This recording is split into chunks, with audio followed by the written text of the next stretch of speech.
Hey everybody, welcome to another episode of the Dark Art Society podcast. I'm your host, Chet, and today we have the return of Dan Colonna. Now, if you remember Dan's previous interview, I don't remember what number it was, but I'll put it in the show notes. Dan was diagnosed with a brain tumor, and he wasn't expected to survive more than a year, I think, or even less possibly. I don't quite remember, but it's 10 years later. He's still around, and he's had some issues with the part of his skull being infected, so he's in palliative care right now, and he wanted to come on to just kind of update people on his health. And I wanted actually to ask him on when I found out he was going into palliative care. I just thought it might be cool to have him on one last time, but I didn't want him to feel like I was exploiting his illness or anything. But he hit me up and he asked to come on because he wanted to kind of fill everybody in the Dark Art Society on his situation. So I was like, yeah, for sure. So that's coming up. Really good interview. Interesting. His story's interesting. He's a great guy, great artist, and I'm happy to have him on again. So, what's been going on with me? I got this. Been working on this painting for the LA Art Show in February, so I got to get that finished. That's kind of my top priority right now. And then I've got some other commission work I'm doing that I still didn't get done last year like I was supposed to. But I'm getting there. And then that's pretty much it. I don't know if you know about my beanie. Did I tell you about my beanie? The logo glows in the dark. Anyway, I just put some of those up at chetzar.bigcartel.com, but they're probably sold out by the time this airs. Maybe not, though. I only had a few left. I was owed some from the embroidery place, but I am getting more, so those should be restocked in the web store maybe early next week. I guess that's all that's going on here. If you want to support the podcast, you can go to patreon.com/darkartsociety and join for as little as $1. Get your name read on the podcast this week, and I think I missed last week, so I'm gonna name the last 5 names. So I may have read a name a couple weeks ago, but Greg Loudon, thank you. Jason Tarpley, thank you. Ian Hawk, Hauck, thank you so much. Michael and Eric I, thank you so much for supporting the podcast. Really appreciate it. That's how we keep things going around here. It's from you supporters. So anybody who wants to support can do that at patreon.com/darkartsociety. And you can support my work at patreon.com/chetzar also, and join as little as $1. Skull Shop, SKULLSHOPPE. I'm using a Skull Shop skull for this painting back here for reference. If you join at the $5 and above level, you get a 20% discount code for Skull Shop, SKULLSHOPPE.com. All right. What am I forgetting? I feel like I'm forgetting something. I do this every episode. I just cannot remember to make a little post-it note that has all the things I need to say. Oh, well. Okay. Anyway, let's get on to my interview with Dan Colonna. Hope you enjoy it. All right. Thanks.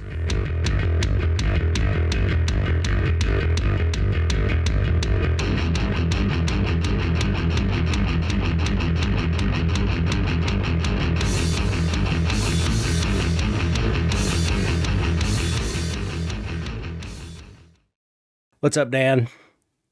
Hey, Chet. How are you? Dan the man. Dan the Miracle Man. That's what I always call you. Damn it. I'm on this side of the grass. So, Fancy dancy. yeah. So how you doing? Um, doing pretty well considering, You look good, considering especially for sure. considering a lot. Yeah, Yeah. you look great. Yeah. Yeah. So thanks. I got a lot of fucked up shit going on. So, Yeah. you know, mornings are rough, but I feel pretty good most of the day. I mean, I definitely get hit with some heavy fatigue from time to time. Hmm. I sleep. Well, some nights I sleep more than I've ever slept in my life. So, Wow. but being 9, 10 hours kind of thing. I know Hmm. some people that's their normal sleep, but I've never been that person.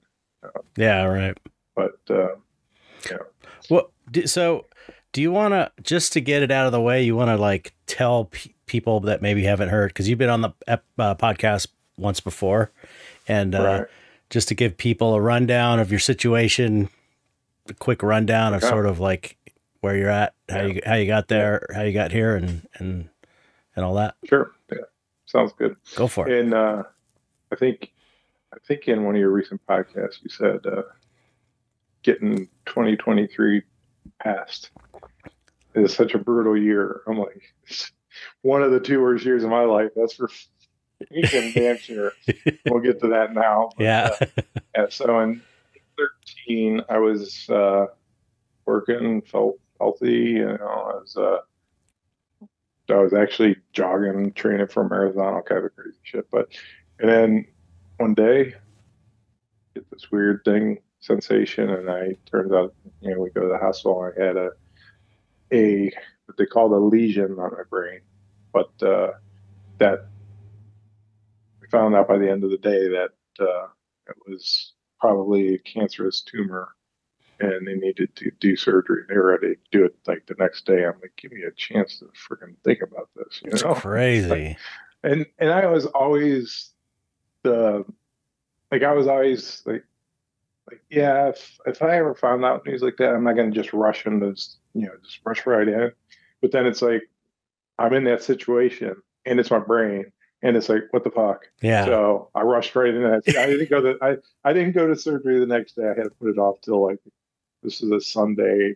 They wanted to do surgery Tuesday, and it was like Wednesday, Thursday before they actually sliced into me. But yeah, so um, turned out it was a glioblastoma, which is very aggressive, and I luckily we caught it when it was small enough. They were able to get all or most of it out. I'd say all at this point, Hmm. but most people they gave me a diagnosis of like basically a year. I think a little less to a little like whatever, but and that was like I said, 2013, so 10 years ago, or 11 years ago Crazy. now. Yeah, and when I hit my 10-year mark, it's getting a little scared. I'm like, I don't know why, but Hmm. I'm just like, is the 10-year mark gonna be? It's like Yeah. nobody makes it there, So, Yeah, but that's the thing to point out too, maybe, is how rare it is yeah, how rare it is to it's make it that long.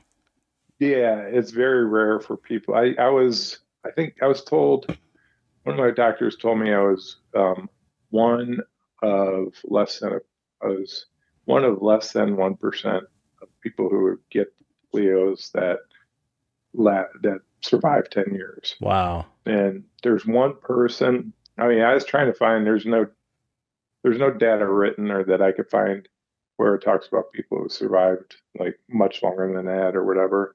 But I did find there's one lady um, who's at the 20-year mark and she's still alive. Oh, wow. I have no idea what her quality of life is like or anything like that. I Right. mean, it Yeah. could be she's alive but in a bed or whatever, but she Right. might be freaking, you know, doing jumping jacks right now. So, cartwheels in the lawn. Actually, sled riding at this point. We got our first flurries today. Oh, yeah. very, very light. Yeah, it's windy as fuck, cold out there. Yeah, But I've heard. yeah, yeah, we don't have mild winters.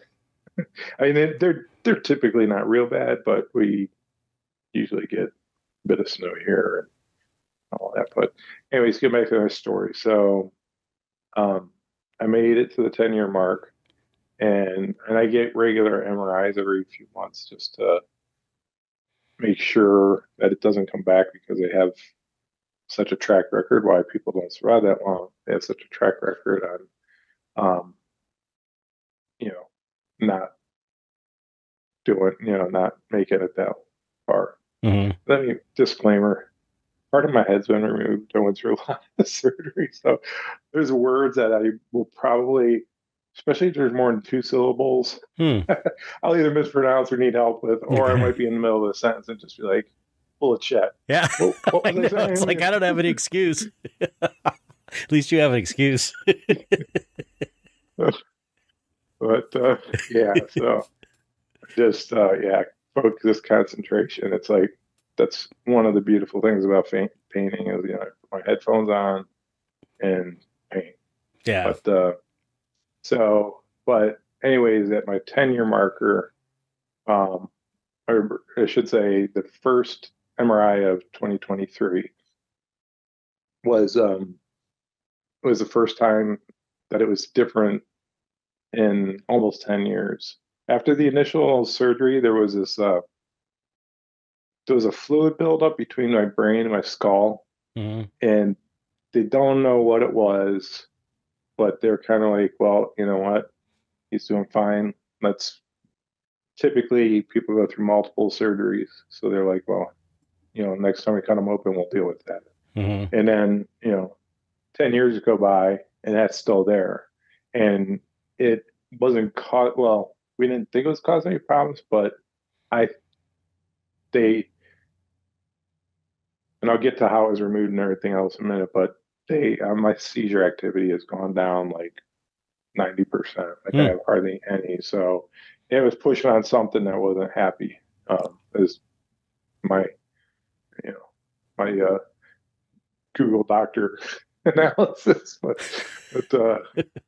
um, but anyway, so when they went in, or so the scan showed there was some differences, some little areas that flared up, and they wanted to go in, get biopsies, and then it was like, okay, finally, and we can go ahead and clean all this shit out because the surgeons, when they first saw that on the scans, the ones who, like, when we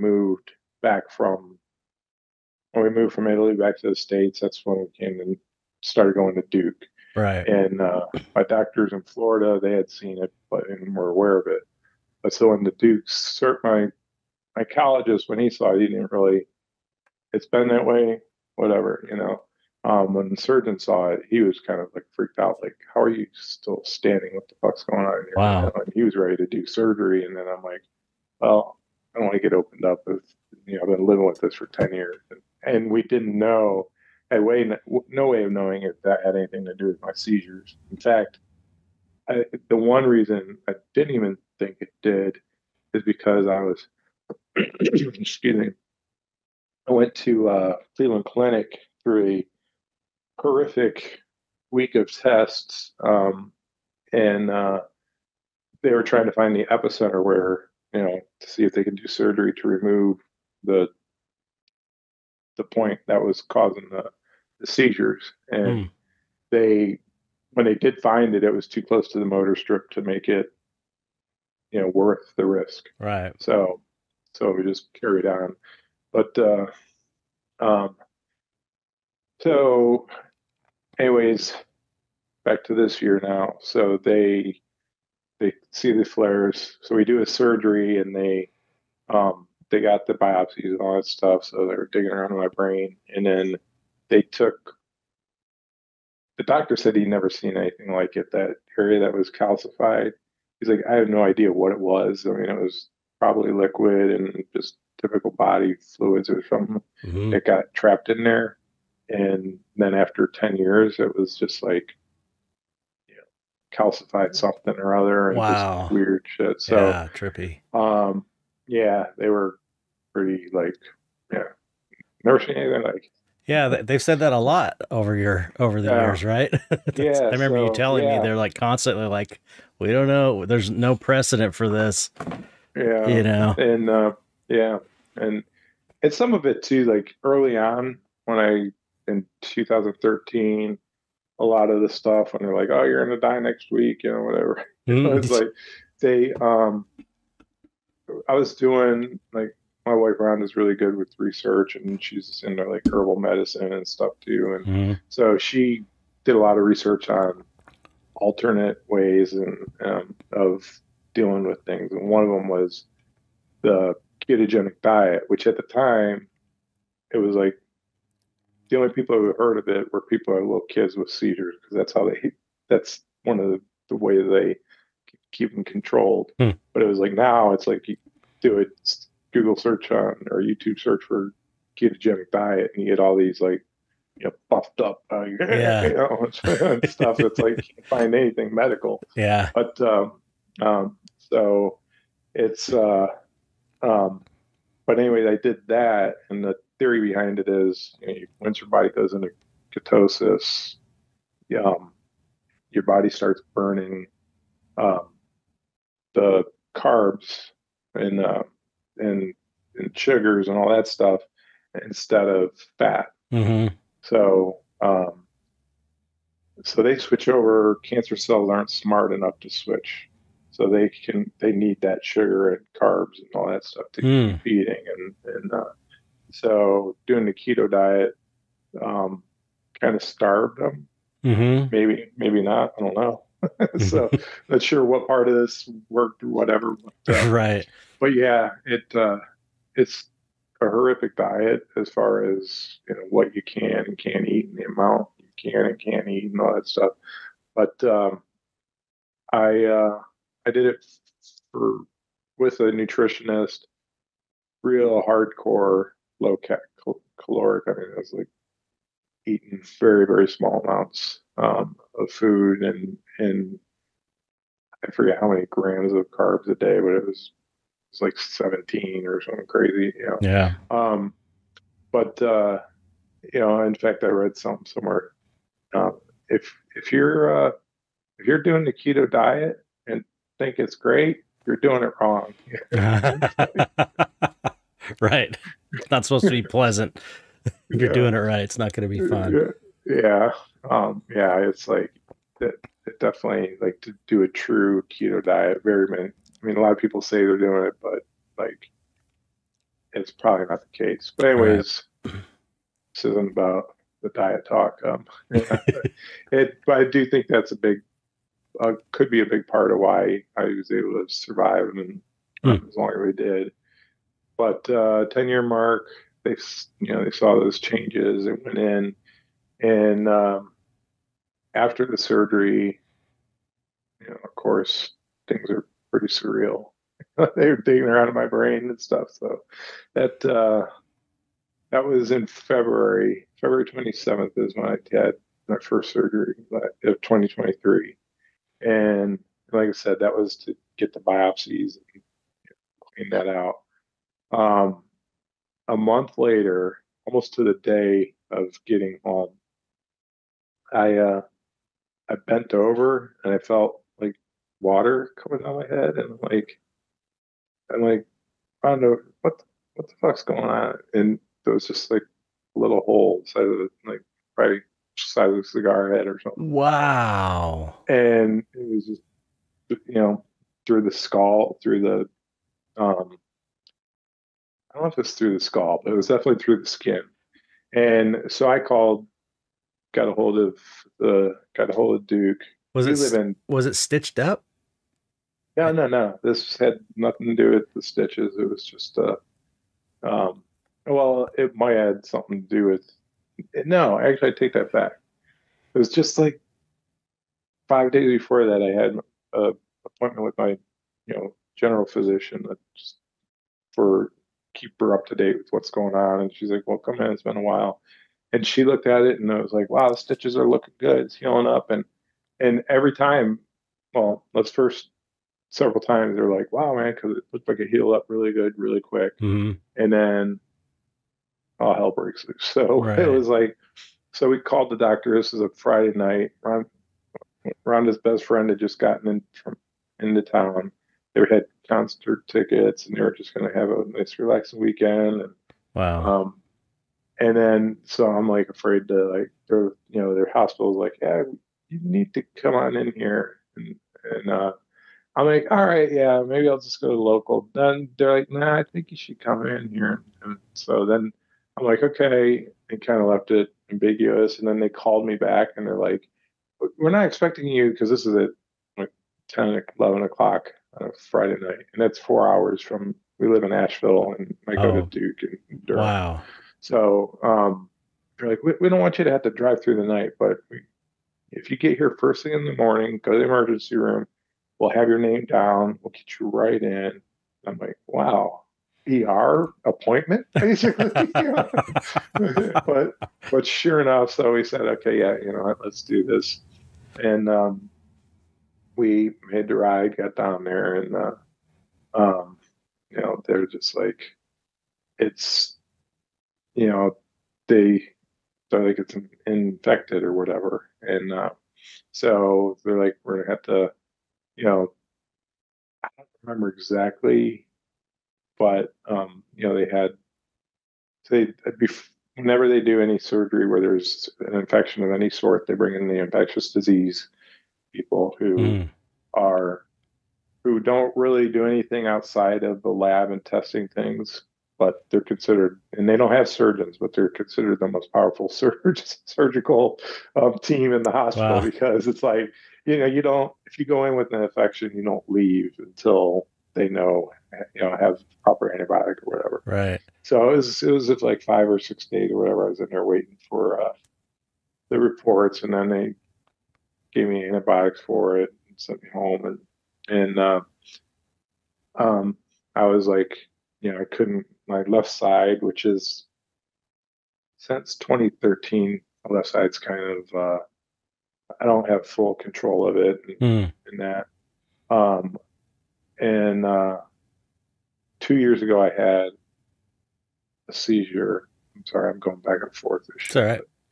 But, so 2 years ago, I had the seizure, and then I went paralyzed on the left side of my body. So I had a stroke and Oh, God. called the hospital, or I don't know if we went right to ER. I think we called the doctor first, and he said, because Rhonda did a quick search online because we were thinking, okay, we got to go to the hospital. And she's like, sounds like you have Todd paralysis. And, it's like, and basically you have a seizure and it takes like 2 hours for part of your body to recover from it. But I was just like completely, you know, whatever. So, Mm.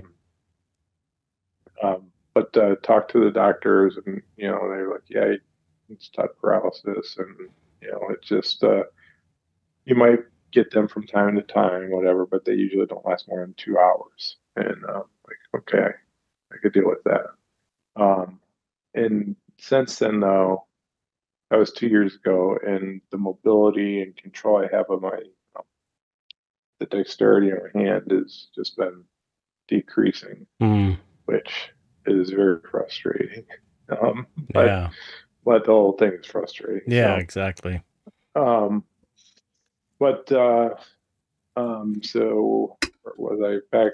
Oh, so I had this surgery. They once they got things back, they gave me the antibiotics, sent me home, and it was almost like a month to the day later.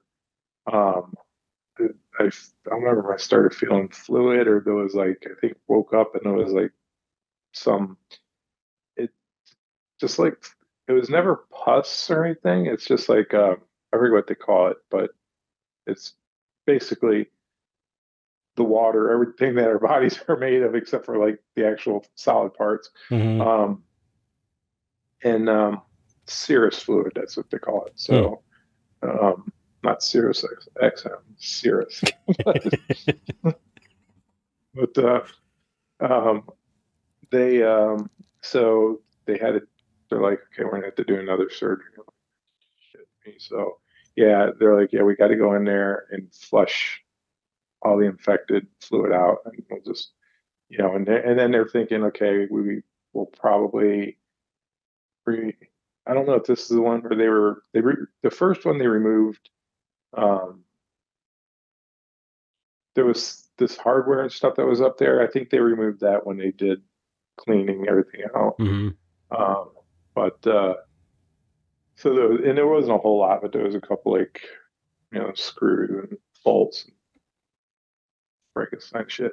But they so they did another surgery and they removed part of my skull because they realized, okay, it's the skull. It wasn't just the hardware that was causing the infection, but the skull is infected. Weird. And it was infected from the radiation, which they gave me 10 years earlier. So the radiation to keep me alive is ultimately what's killing me now. But at least it's not glioblastoma, so there, bitch. not directly.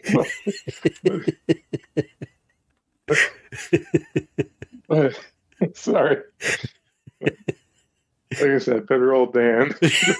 Bitter old Dan. But yeah,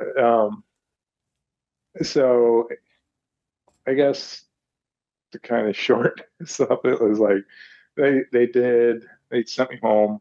Every time I'd get out of the surgery, I'd have to relearn how to walk. Use really? walker. Yeah, because my left side, I mean, they're doing some pretty weird things. I mean, the first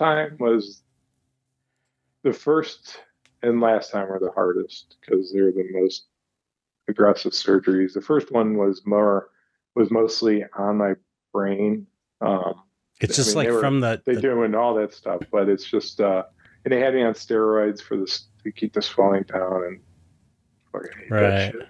So it's like, you think it was like the trauma to the brain from just the cleaning and all that stuff makes short. And they were actually cutting into it too. They did the biopsies. Oh, okay, So I mean, they weren't like digging around in there, but they would, little X-Acto knives or whatever, and tweezers or something. Exactly how they do, but just little tissue samples from the spots, the areas where they saw spots. So I think even if they just did that for one, it'd probably fuck you up for a while. Yeah. But so I ended up, I had I had 5, 6, or 7 brain surgeries this year. Damn, that's insane. And the one good thing, so hospital food, hospitals are notorious for their food. The first time I went in there, the shit, like, I wouldn't feed it to a rat. It was so bad. Really? And then sometime in that month between my first time there and second time there, it was like they got a whole new system down. And I'm like, this is actually, like, I mean, it's not great food, but it's better than fast food. It's like, and it's like, you can tell it's being made there, to an extent. I'm sure it's like frozen, dropped in the fryer or whatever. But so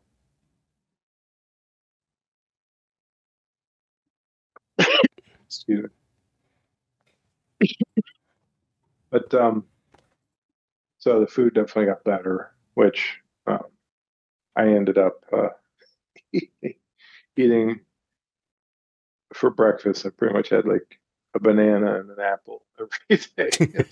I'm not used to eating so much. It's like every day at 8 o'clock, boom. Right. Here's breakfast, and then it's like at noon, here's lunch, and then at 6 o'clock, here's dinner. Like, what the hell, man? And then they'd come back, and Rhonda was like, she would bring me meals from outside, in which I wasn't on a restricted diet of any sort, so they were fine with that. Mm-hmm. So I was getting some real food too, but that was also leaving more stuff on my tray that they would bring back to the kitchen, and then they'd see, this guy isn't eating anything. So now every day the nutritionist is coming into the room. It's like, are you eating? You need to, you need a lot of meat. You need the protein to heal, Yeah. and okay, great. And then they're like, and how about have you tried these? They little bottles, like they're not protein shakes, but they're like Oh Ensure, yeah. I don't know, something that's supposed to give you energy in that, and they Right. would have those as breakfast items, and they just kept appearing more and more, piling up or it, on my tray as they were seeing me not eating. It's like we gotta get some, and so I just kept pushing them in the cabinet. I had a whole shelf full of them by the time I left there. Like if I leave them on the tray, they're gonna be back here giving a shit about not eating those. Hide them under the bed. Yeah. But yeah, so um but yeah, it was pretty crazy. I think then I it was between my second to last surgery and my last surgery was, I think it was, yeah, so I had come home and it was only a month, same as the other ones, but I guess I got used to relearning, or and there was the same thing. They were just going in, and infection would come back somehow or another. Um, and like what was happening is it wouldn't heal. So basically my, it just wasn't healing. The scan, And that's where the incision wouldn't the heal. incision was, I mean, it would start healing really good, and then it would just stop. And then it Hmm. was like I guess it was after they removed a piece of my skull, then it was like it was failing the flap, they call it, and it was failing, it was collapse. Hmm. Um, and I would just have this like big, huge divot, Hmm. which I still do. It's that, Hmm. and it's crazy when I cough, if I put my hand, or when I cough, actually, you can see it in the mirror thing. Oh wow. Whoa. That's trippy, man. It's pretty trippy, like circus trick. But but yeah, that was pretty wild. And um, but I was saying, so in between my second to the last and last surgery, I came home and going to physical therapy all, which I have done for years now. Just mainly my left side. Um, my my arm has it. I think my hand has it the worst, but I might just notice it the most because that's what I use the most. But Hmm. it's my left leg and Hmm. foot got a lot weaker, and You're it's you're like, right-handed, right? yeah, yeah, Okay, that's good. yeah, yeah, definitely. I'd be left-handed by now, though, if it wasn't. So Yeah, right. blue bird out there right now. So, No bird talk this um, time. yeah, yeah. The last time it was all roosters and baby birds. I think there was a pet dog in there somewhere too, Yeah. or something. But yeah. So, but I recovered that. Like I said, between those last two, I recovered really well. And we were coming home each time, and so I recovered really well. And then to the point where I was going, when I make it a half mile, when I get a mile, and just by week and a half into it, I was walking 2 miles a week, or 2 miles a day. Hmm. It might have been a little longer than that, but I walk. My physical therapy is less than a mile from me. They're like, Oh, I don't that's know, cool. probably three-quarters of a mile or something from here. So I would walk there, Hmm. which I can't wait till I can start doing that again, because it's just um, not being able to drive anywhere. Right. Like, Yeah. and thank God. I mean, Rhonda had and quit her job, which really sucks Wow. because I mean, I'm her full-time job, but Right. part of her, one of her full-time jobs now. And especially over the, when we first got home, it was even worse. And Yeah. um, but at that time I was home, I was painting. I think I painted more that month than almost any other month in the past 10 years. Wow. And so I was feeling like really good, and it's like, all right, pass this, because they had also brought in a a plastic surgeon for the surgery, the second to last surgery. I think was the first time they brought him to help him like figure out the best way to shut this thing so it'll stay shut. Mm-hmm. And but because the infection was, and they removed the bone because the infection was there, and then I don't know if I don't remember if they know where the infection came from. I should have Rhonda in here with me too, so because she knows this stuff. I bet, yeah. But they so they went. So he tied things up. I mean, he did the little extra cutting. They used to.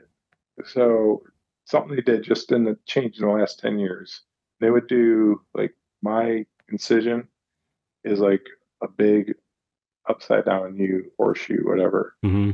And now they don't do that. They do more of like a shallow. It's like it's probably a bigger scar, but it's like from like across the side of the head that way. Okay, more like a crescent. And yeah, and the reason being, like with mine, it's this big U, so there's only one opening for the fresh blood and all that to feed the brain or the bone and and the scalp and all that. And with the new ones, it can come from all directions still, except for all except for one. So that's a big difference they made in the last 10 years with how they go about things, which is pretty interesting. Yeah, it is. Yeah. So but anyways, when they did the last surgery, the they really, it was right at the dura, which is the motor strip. They had to watch out because it was right there. And the plastic surgeon, he did an extra cut, hoping to whatever.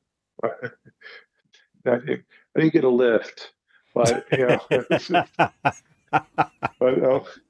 I thought you looked good. Had to put some color in me too. But no, so they did. So there was the U, but then on the top of one of the, like, it was almost a rectangle, 3-sided rectangle, but not quite as that aggressive. But from like one of the cornerish areas, they put a cut out, which was, I don't know, I think what they do, they're rotating my skin, trying to get healthy skin, which they did the surgery before that, but it didn't work. So they got it more aggressively, and they rotated my skin. Wow. Which surprisingly didn't affect like my, this is all fucked up here anyways, but it wasn't anything that noticeable other than the extra scars. I looked like one of Clive Barker's characters when I first got out of surgery. Yeah, I saw a picture. But Cenobite. But they so after they did all with for healing and everything that I had been pushing for was hyperbaric chamber, which I don't know if I mentioned, but I was doing that with radiation. I think I said that earlier. And that was to protect my brain cells and help, whatever. But did I talk about that earlier or no? I don't think so, but I think maybe last time. Yeah, it's probably last time. Go and listen to the other one. Yeah. If you want the full story. Listen to part 1 for the full explanation. Yeah. But yeah, that was the first 10 years. or no, the first 8 years or whatever. Because was right. 20. Was that 20? Did that? I can't believe time flies, man. Yeah, it was but so they did all that pretty aggressively, and I just felt horrible, and they and I had to be on antibiotics. So once again, the they kept sending every time samples off. And the one time they found, like one of the times they found something different was um, it wasn't an infection. It was a almost like not a rash, but I don't know what I can't think of the word for it. But anyways, it was like the hole had opened up on top of my head, and to the point where like when I went in there and saw the surgeon, he's like, yeah, I think if I poke in there enough, I can hit your skull. So we won't do that, you know. Wow. And I kept, I mean, there was this hole that was opening, and I kept like every day I was sending pictures to the plastic surgeon team, like, is this okay? And this fellow there is like, yeah, that's normal. I'm like, I don't think that's normal, you know. Yeah.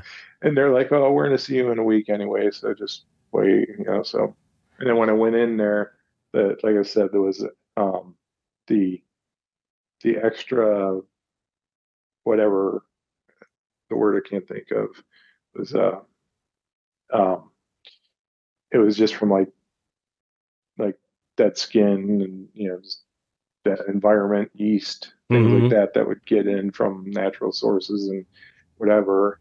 So I'm on something to control that. And then the antibiotics I'm on is just fucking crazy amount. But so I guess let me go back to that last after the last surgery, I was laying there in bed, um, and I'm like, I'm I'm not going. I'm not doing this again. If this one doesn't work, I'm just gonna Just because it felt so bad and you're see. sick of it. Yeah. I'm like, I'm not dying in a fucking hospital room. Right. And I'm looking at these walls for a month at this, or actually, that was February, so it was, I think, September,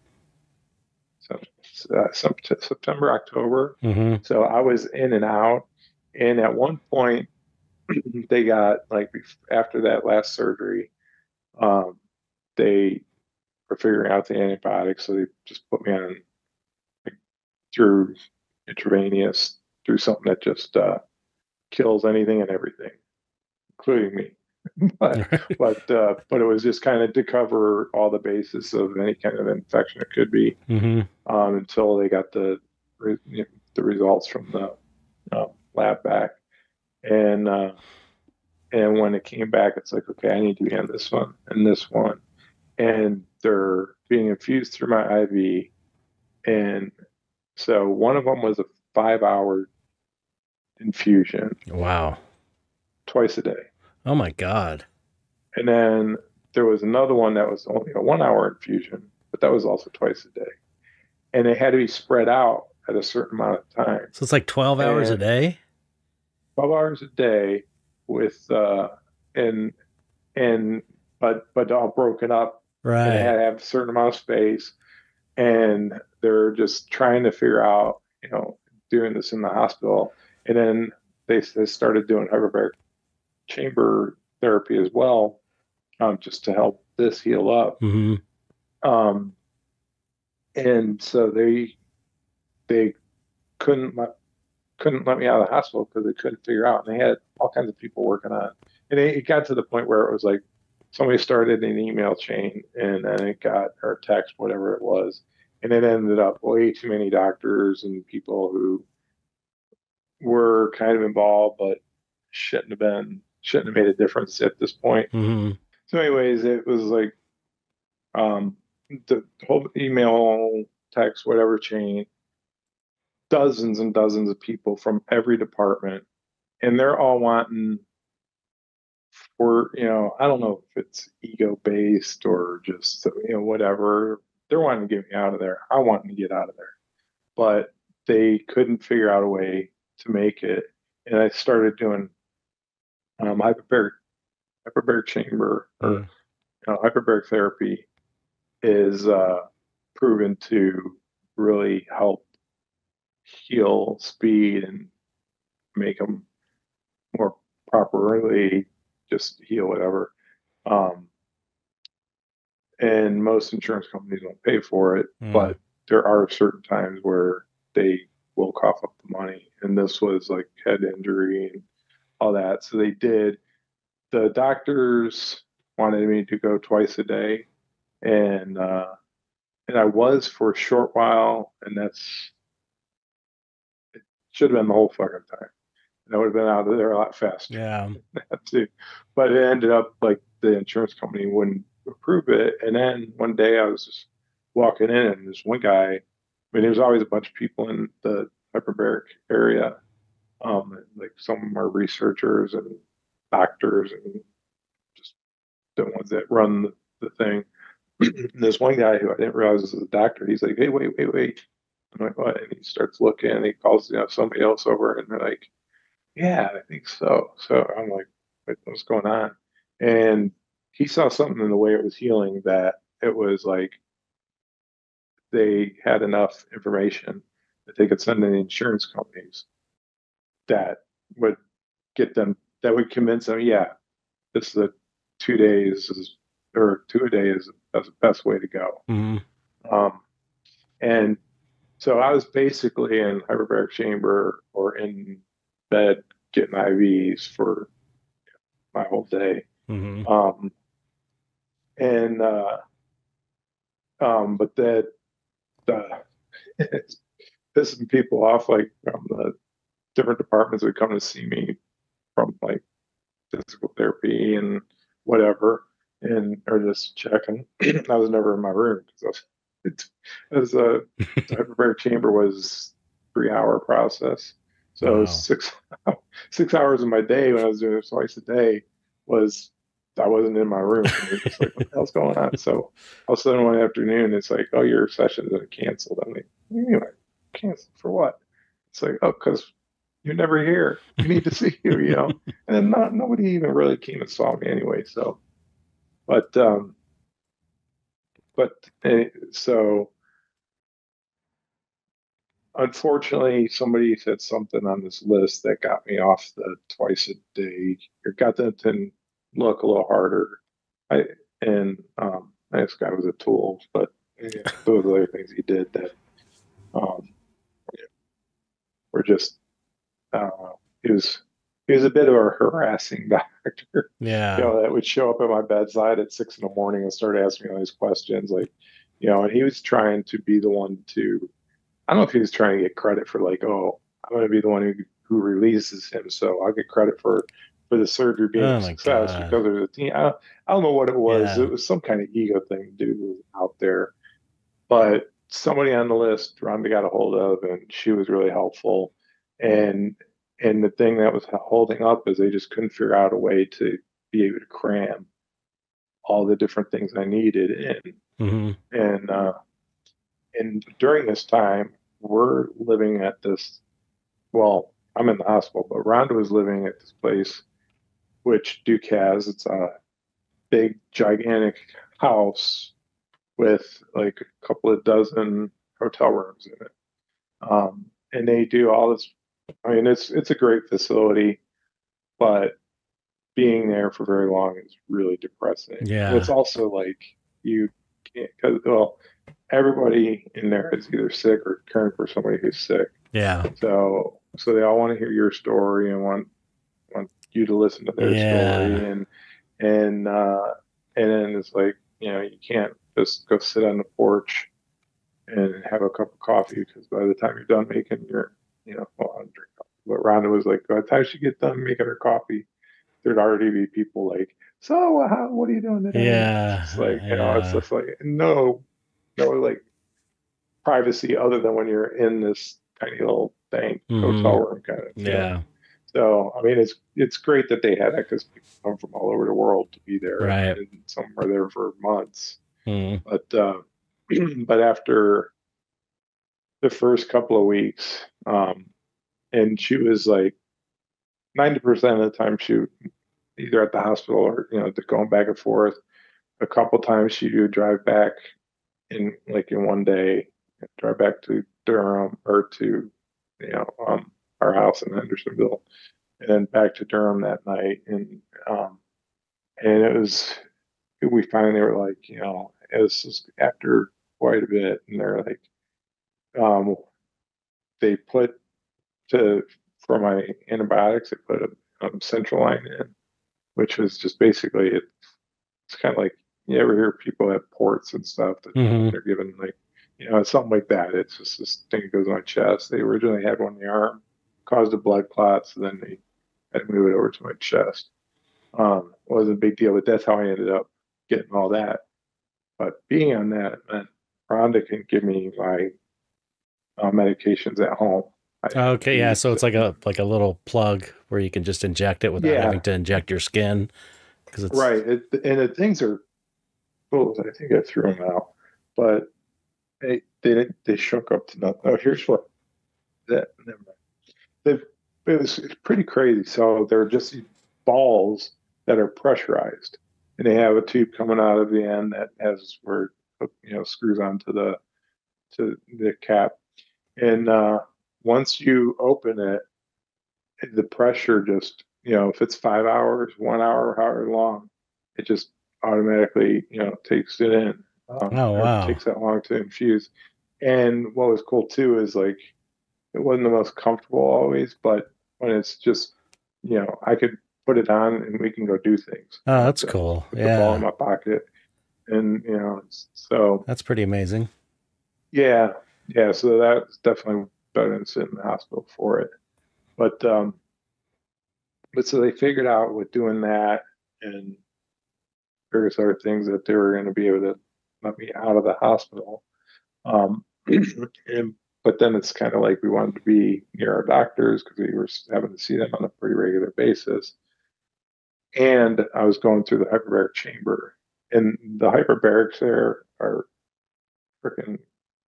You know hyperbaric chambers are, right? Or the Kind concept of, of kind of like yeah, the oxygen chambers or something. yeah. It's like if people get the bends, that's what they put them in. Like Mm-hmm. from coming up too fast scuba diving or Mm-hmm. whatever.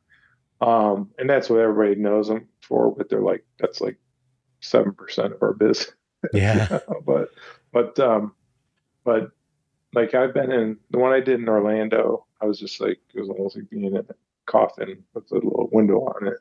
Um Freaky. and yeah, which I'm not claustrophobic, so I get MRIs all the time and shit. That Right. bothers me. Um but they but the way they have it there, they have 7 chambers, I think, and they're I did. I had sessions, and 2 of them are for research only. Um, 3 of them are for patients, and then I don't know. They got some spares. I think there's one that only holds one person, and it's in between. Like they're all connected. Hmm. But if they needed to bring somebody for whatever reason, um, like up to pressure, but instead of having to close the whole thing down, they can move them into there, keep them Mm-hmm. to, and bring them up separately or whatever. But the main chamber was really cool. It was a um, 14 foot diameter sphere, like Wow. cast iron or something, and that was like just cut in half, and that was the floor. And so you'd be talking and you'd hear somebody behind you. You look and it's like, oh, that's people over there, Oh across the wow. room and stuff. But it sounded, I mean, it's like the acoustics in there were That's crazy. cool. But so what they do is instead of having a, um, so anyways, the, the medication side or what it's used for, it's like, so they bring you to a pressure, higher pressure than like if you know, an atmosphere underwater, the pressure that you feel on you. It's like your ears. You go bottom of a pool, your ears start, it's kind of like that Mm-hmm. as you're going down. You got to keep equalizing and stuff. Um, but then once they pressurize the room to where whatever it needs to be, then the original ones I was talking about that was in a little like coffin type thing. That's that's once the whole room or the whole thing is just feeding oxygen. Mm-hmm. But at this one, they have these like hoods looked like a Devo hood or Wow. something. It was it it was like it almost looked like you had a 5-gallon bucket over your head that was clear. Oh, So wow. and then they would have like that a gasket that would hold it like tight on your Huh. so to keep the air out, and then they would pump just pure oxygen into it, Oh, wow. and and oxygen, especially under pressure, very flammable. So it's like Oh, there's a lot of yeah. precautions they have to take going in and out and all that kind of thing, and can only wear certain. You can't wear a wool sweater because that static electricity can blow the whole Oh my fucking God. place up. Wow. And yeah, it's like crazy, but it's really good for. I mean, it should be used for a lot more than they do. Mm. But it was amazing. I mean, what's fucking crazy is there was different people in there at different times, but the people that I saw the most, or because it was 2 times a day they did the dives, and so there was overlap, and some people weren't there, some days, whatever. Um, but almost everybody in there there was one guy who came in a gurney, and he was fucked up. He looked like he was in a bad car wreck or something. Mm. And he was a mess, and he was just moaning for more morphine and stuff Oh the my God. whole time. And then there was this one young like teenage girl or whatever who had some kind of had to have some kind of surgery to rebuild like her lips or something, um and so it was like it accelerates the healing Huh. and all that. So But the guy interesting. who came in from the car wreck, like the first couple of days, I'm like, this dude is he's fucked, And it's like by the second or by the third day, he was talking to everybody. It's like, hey, how you Wow. doing today and stuff. Wow. And I don't know how much I don't know what was wrong with them or whatever. It might Right. just been the case, but it definitely helped, I'm sure. Yeah. So Yeah. and like it's amazing, amazing thing. Yeah. But These are for burn patients too, don't they? To help. I probably That's what and I thought I heard. they said one of their biggest one one of the things they get a lot of, especially this time of year when it gets cold, is carbon monoxide poisoning. Oh. And like whole families will come in and it's like, oh, we're all just feeling like shit. And it's like, did you have your generator running in the basement or Right. or turn gas, whatever the hell, but they would just like, so, but anyways, hyperbaric chambers, amazing for healing all kinds of different things. Fortunately, in our wonderful medical system, most insurance companies won't cover them, but proven or not, it's like, Yes. um, so, Evil. but the one they have at Duke is like, it's pretty old. I think he said it was in 67 or 66 they started Mm. building that thing, Wow. and they've added on over the years.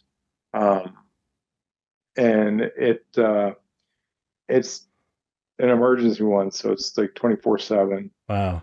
um, and only one on the eastern seaboard. And there was one guy who was in there, um, not at the same time I was, but he was in like he had to come in for an emergency one night. He was a Air Force or a pilot for Navy or Air Force, and the cabin pressure went out. And so I don't know if he Oh. had to eject or if he was able to land or what, but pressure going up is just the opposite of going down. So they can do the same thing Eeh. things there at their chamber. But Wow. yeah, so it's pretty cool. And we got a gave my father-in-law came to visit, and he got a tour of the thing, and he was ecstatic. And then of course, oh, I know somebody who worked on this. I don't remember the name.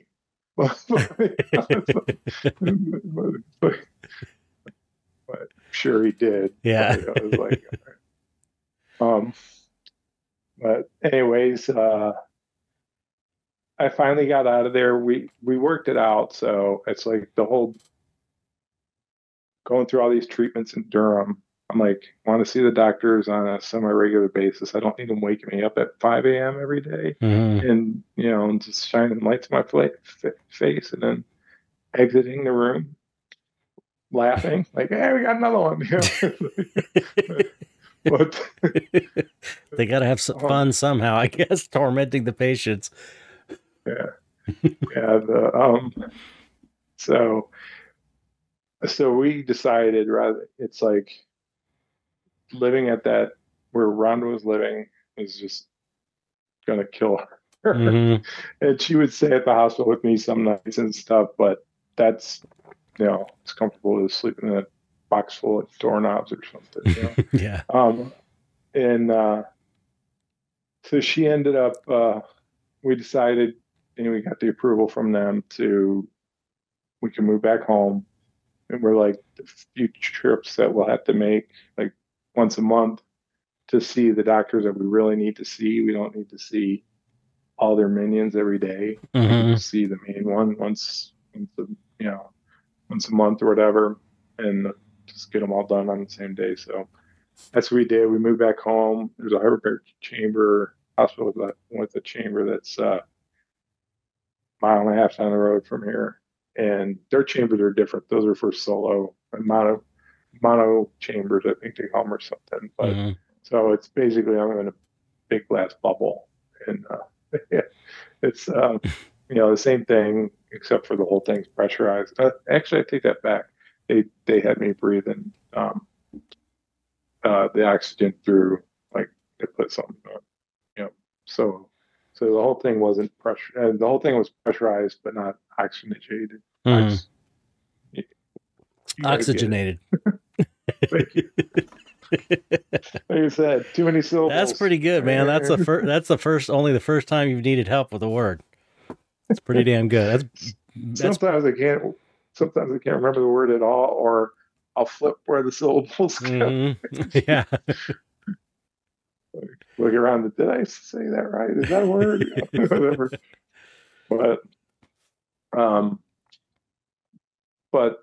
So coming home and just doing that through the little, the infusion and stuff. I'm glad they got that straightened out, and I'm just like, you know what?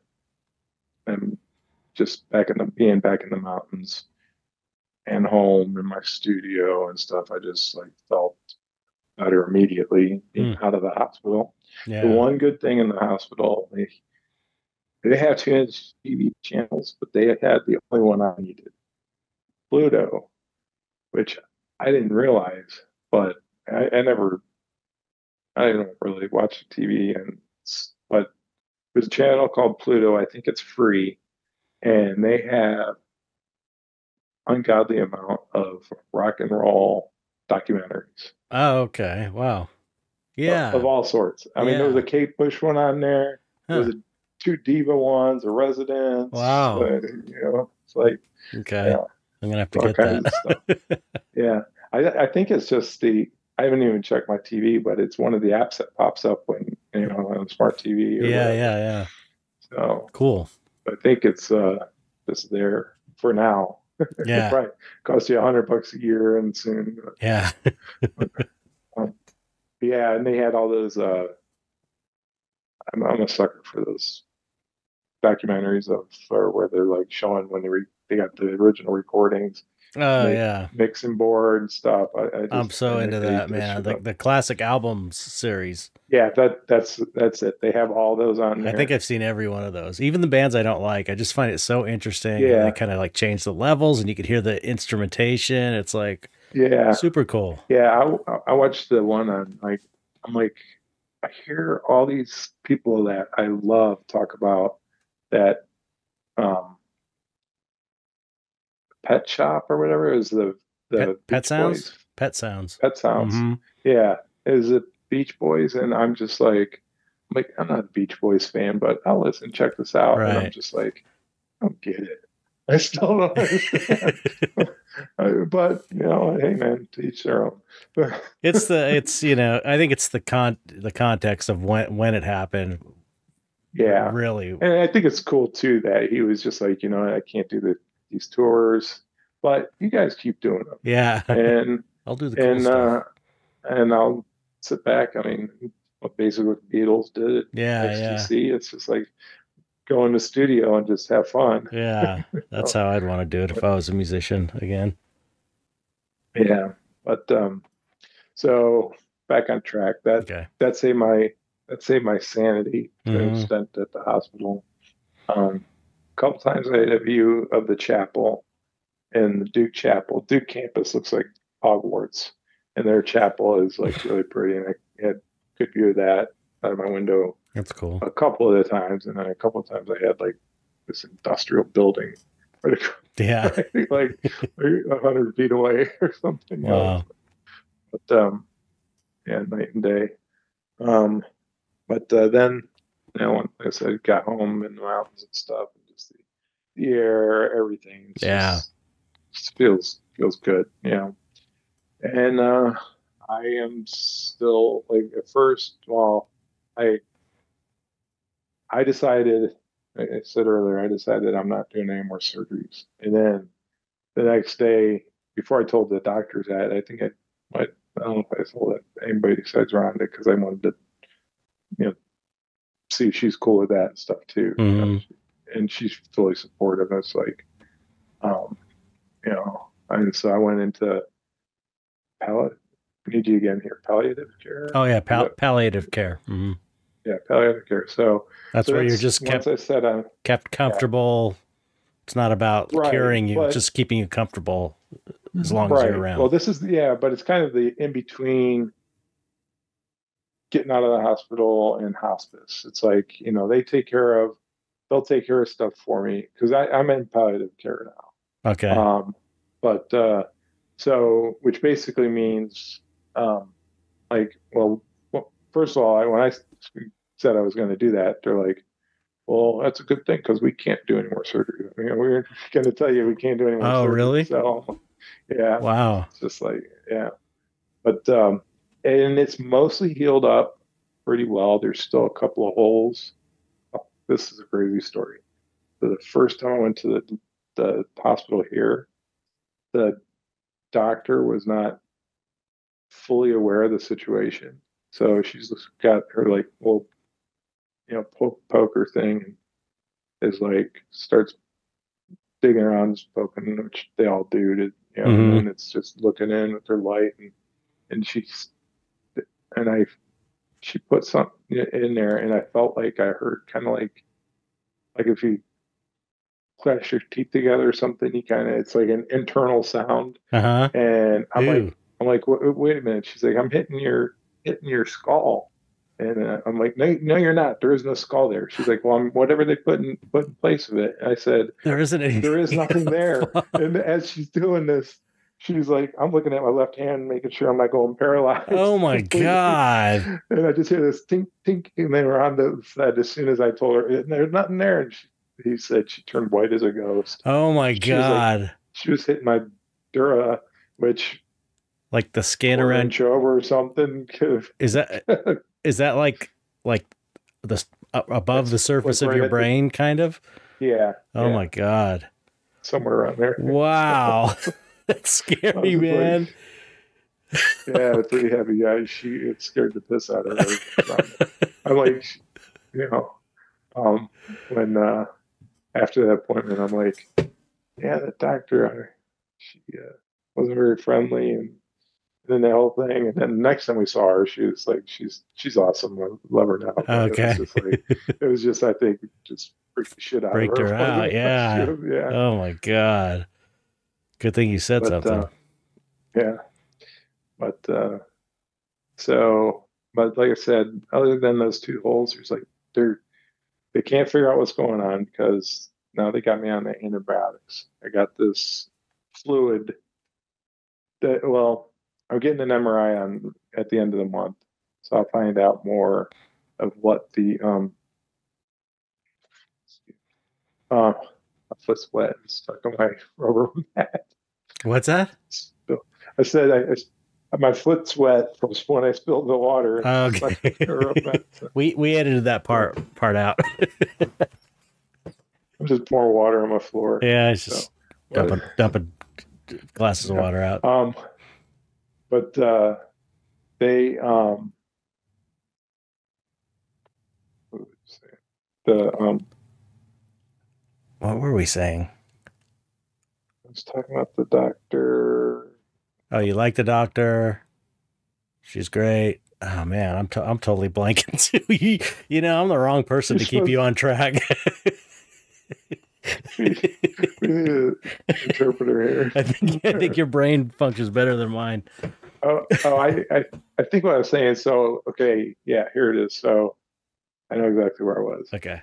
Um, the skin outer part is almost completely healed. I mean, as healed as it's. Well, I take that back. There's two tiny holes Mm, that still have a little bit of fluid coming out. Now, for a long time, there was a lot of fluid coming out of there, and it's like I said earlier, it's just that watery, serous fluid. yeah. But I've never had pus come out. And usually, when people have infections, they vomit, they get fevers, and Right. I've never once through any of these have had any of that, which Huh. kind of freaks the doctors out. Like, how's that? And that's a signal to get to the hospital, or whatever. Right. But it's like I just, one, I refuse to throw up, and, and two, I haven't had. I had a fever one day when I was in the hospital. It was my last day there, or the last night I was there. It went up to 102. And it turned Wow. out I had COVID, Oh God. and the only symptom I had was a fever for one night. And Wow. so Crazy. yeah, so luckily, knock on wood, that's it doesn't. I don't get it again, Yeah. but um, so the the disease, infectious disease and specialist, she's I meet with her through Zoom basically, and once a month, and she checking my blood and that. But we're back to one of those things where it's like, okay, where is this fluid? Did it move? Is it like there's got to be fluid there because it was draining out and it didn't all drain out. I mean, it Hmm. was very, and so they're doing an MRI to see if they can figure out where it is or what it's doing. And, and then it's probably, I mean, the only thing that makes any sense is the antibiotics I've been taking, which have been on for freaking off and on for a year now. Wow. And now it's all just through pills. I don't have to do the intravenous Hmm. anymore. But those come with a lot of side effects, and Yeah. that's the problem. It's like, I mean, it seems to be. I mean, I don't know for sure if that's what's going on. And something tells me when I get to the doctor, do my MRI, it's still going to be. We're not sure what's going on. That's Hmm. always how it is. Yeah. And then, but I did ask her the last time I saw her. I'm like, well, how long can I be on these antibiotics? And they're just like, um, I hate to I'm not pulling off your answer, but we just don't really have any clinical trials or enough people. The Wow. data on people have been on them that long. So once again, mutant Dan Yeah. is, is pushing another hurdle or something. I don't know what the hell's going on. But Crazy. Yeah. yeah, I mean, I thought at one point I thought I was like waiting for a telehealth with my brain surgeon, and I thought he was coming on to tell me that you only got a couple days or a week or whatever. And at that moment, I was just kind of like, it just kind of was like, Ron and I were sitting on the floor of my studio, and I was just like, I don't know, it came over me, and I just like, I'm not afraid of death. I'm okay with this. It Wow. sucks, but one, if I die now, I was told I was going to die 10 years ago. So Right. I've done a lot. I've done a lot of fun stuff in the last 10 years. So I definitely can't complain. Yeah. And, I mean, not that I'd like to have a little more time here, but, Yeah. Of that's, course. so, but, so that's kind of where we stand with all that's the update on Dan's latest saga. of medical. And like I said, Monday, or I mean, the 30th, when they do my scan, they might show something. Um, but if it's still fluid that's in there, or it's only being held at bay from the antibiotics, then I'll probably stay on them until they make it to the point. Because he told us at some point, a lot of people, most people usually just say, okay, I don't want to be on the antibiotics anymore. And I'm like, why would somebody say, I mean, I get it, antibiotics suck, but why would you say you don't want to be on them anymore? And it's like, there's a lot of side effects. The side But effects get worse over time. Is that? yeah, they, I've had, well, in the mornings when I wake up now, have you ever been in a bad car accident? No. Okay, lucky you. Yeah. Um, Knock on wood. yeah. When you wake up, like when I wake up in the morning, I feel like I had a bad accident the day before. It Oh, was just yeah, like yeah. I've been in an accident. every, Yeah, where I've been sore the next day, where all of a sudden you're just yeah, sore. Yeah, it's yeah. like every bone cell in your body aches, That's from the and antibiotics. and I'm feeling, I think so. Ah, weird. Jesus fuck. Oh, did you drop it again? I moved in the same spot. It's like, that's okay. It's not that big. We can keep going. Okay. Move that glass. I am. It's like it's by my left. I told you There you my go. left hand. I know. If I'm not looking at my left hand, I don't know where it's at or what it's doing. So, but okay. Sorry, No I problem. got I got an excuse. Yeah, You don't yeah. have to edit that one out if you don't want. Yeah, no, we'll I keep don't that care. in for comic relief. But Yeah, because but you were, at that point, uh you were, you were thinking you because we were texting and you were talking like, or talking on the phone, and you were saying, you just want to make it to, what was it, Thanksgiving? yeah, And then yeah. The you're one like, I trip we just had want to make it. plans And then, or and then you made it. And then you're like, I just want to make it to Christmas. And then you made it to Christmas. And you're just like, I just want to make it to the new year. And here we are. It's like, the yeah. month is almost over. Now, yeah. Now March is my new goal because Okay. we got um my birthday, Rhonda's birthday, a couple of our nieces and nephews, and sister-in-law's birthday, and our anniversary, Oh, wow. and the new Dune's coming out. The It's new like what? the new Dune's coming out. Oh, is it? It's like supposedly, I mean, it's been pushed back 100 times, so we'll see. But Okay. um, So, wow. yeah, Yeah, that's but incredible. yeah, I mean, in the first 10 years, it was like my goals were 4 years out, like see the kids Right. graduate, and and so now I mean, I thought from talking to him, the information he gave me, I thought I had like a week or two tops and stuff. Amazing. Um, so I was calling people and saying goodbye. A bunch of friends came into town, Right. and the family all came into town and stuff. So, and I was like, the hardest thing is it's like when you saying like you do, like, hey man, all right, goodbye, see you later, Right. and it's like hugging these people goodbye, and it's like, is this the last time? Yeah. Is this the real goodbye? Right. Um, so, and I, and there was just so that's weird, but apparently I'm here for at least a little longer, Yeah. and we were talking too about like, well, is there anything we really want to do or whatever? And I'm like, oh, like I want to see people, um, and I want to eat really good food, and and I want to paint. Yeah. And Rhonda, who's a very good cook, she's taking care of everything. She's like, don't worry about anything. I'll take care of it. Just if it's something you don't want to do in the house, don't worry about it. Just go paint.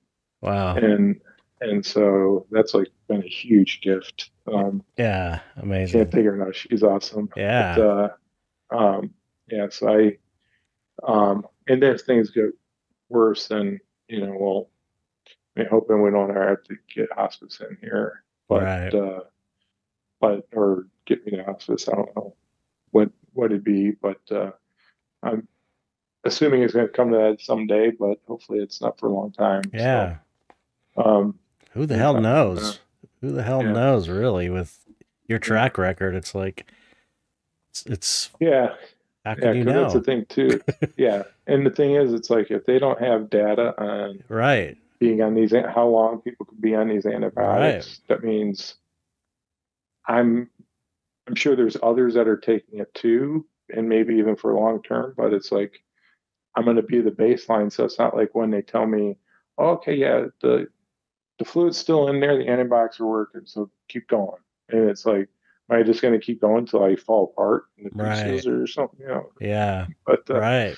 so, but we'll see. One day at a time, man. Yeah, amazing. Um, That's incredible. you never know what's next, so Yeah. be ready at any time.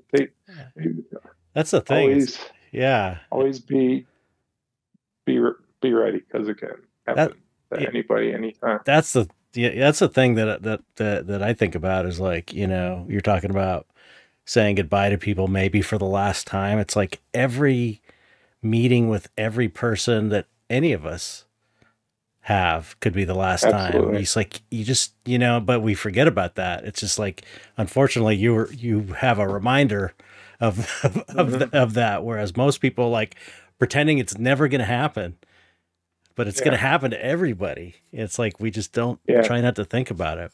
It's a trip, man. Yeah. There's it's kind of that whole, I mean, it's a blessing and a curse, I Hmm. think, to know, like, okay, yeah, this, or like if you had a date, like would that make, like, you, if I knew the exact date, to me it'd be more, I'd be able to relax more. Hmm. But I don't Yeah, at yeah. this point in my life. So it's kind of like it's, I mean, it's around the corner for any of us at any time. Eh, Could be, Yep. but at the same time, like I feel like, okay, it's getting closer, and all this other shit. And it's like, I've been putting names on the backs of all my paintings for who they're going to, and Hmm. just getting prepared like that, to make things easier for Rhonda. Hmm. Um, and you know, just got everything prepared or as much prepared as possible. Yeah. And doing that natural burial. Unfortunately, I'm going to be buried in, like, either, I'm not sure if I'm going to do a pine box or just the cloth, but there's natural burial ground. I'm going to do that in Florida. The thought of my remains, they're just remains, so I don't really give a shit, really. But Yeah. being in Florida kind of bothers me. But but Hey, but that that's that where all my family's at. So they need that's where they all my family's at, so they can go they need more see good it vibes. there. They need more good vibes there. So maybe you're doing a service. You're bringing your Yeah, positive energy to Florida forever to remain. yeah. Get more dirt over here. There's light coming out. So So you've been as much as you can be and kind of enjoying yourself and just painting. And you sent me a couple of paintings that were like, I thought there were some of your best. There were a couple of my favorite paintings that you've done. I thought they're awesome, thanks. man. So has it Thank you. changed how you're painting or what's? Um, I just in this past, like, I've been painting as often as I can, Mhm. and I still, it's like, even though Rhonda said, you don't have to do anything, I just feel too guilty to not do anything. Yeah, yeah.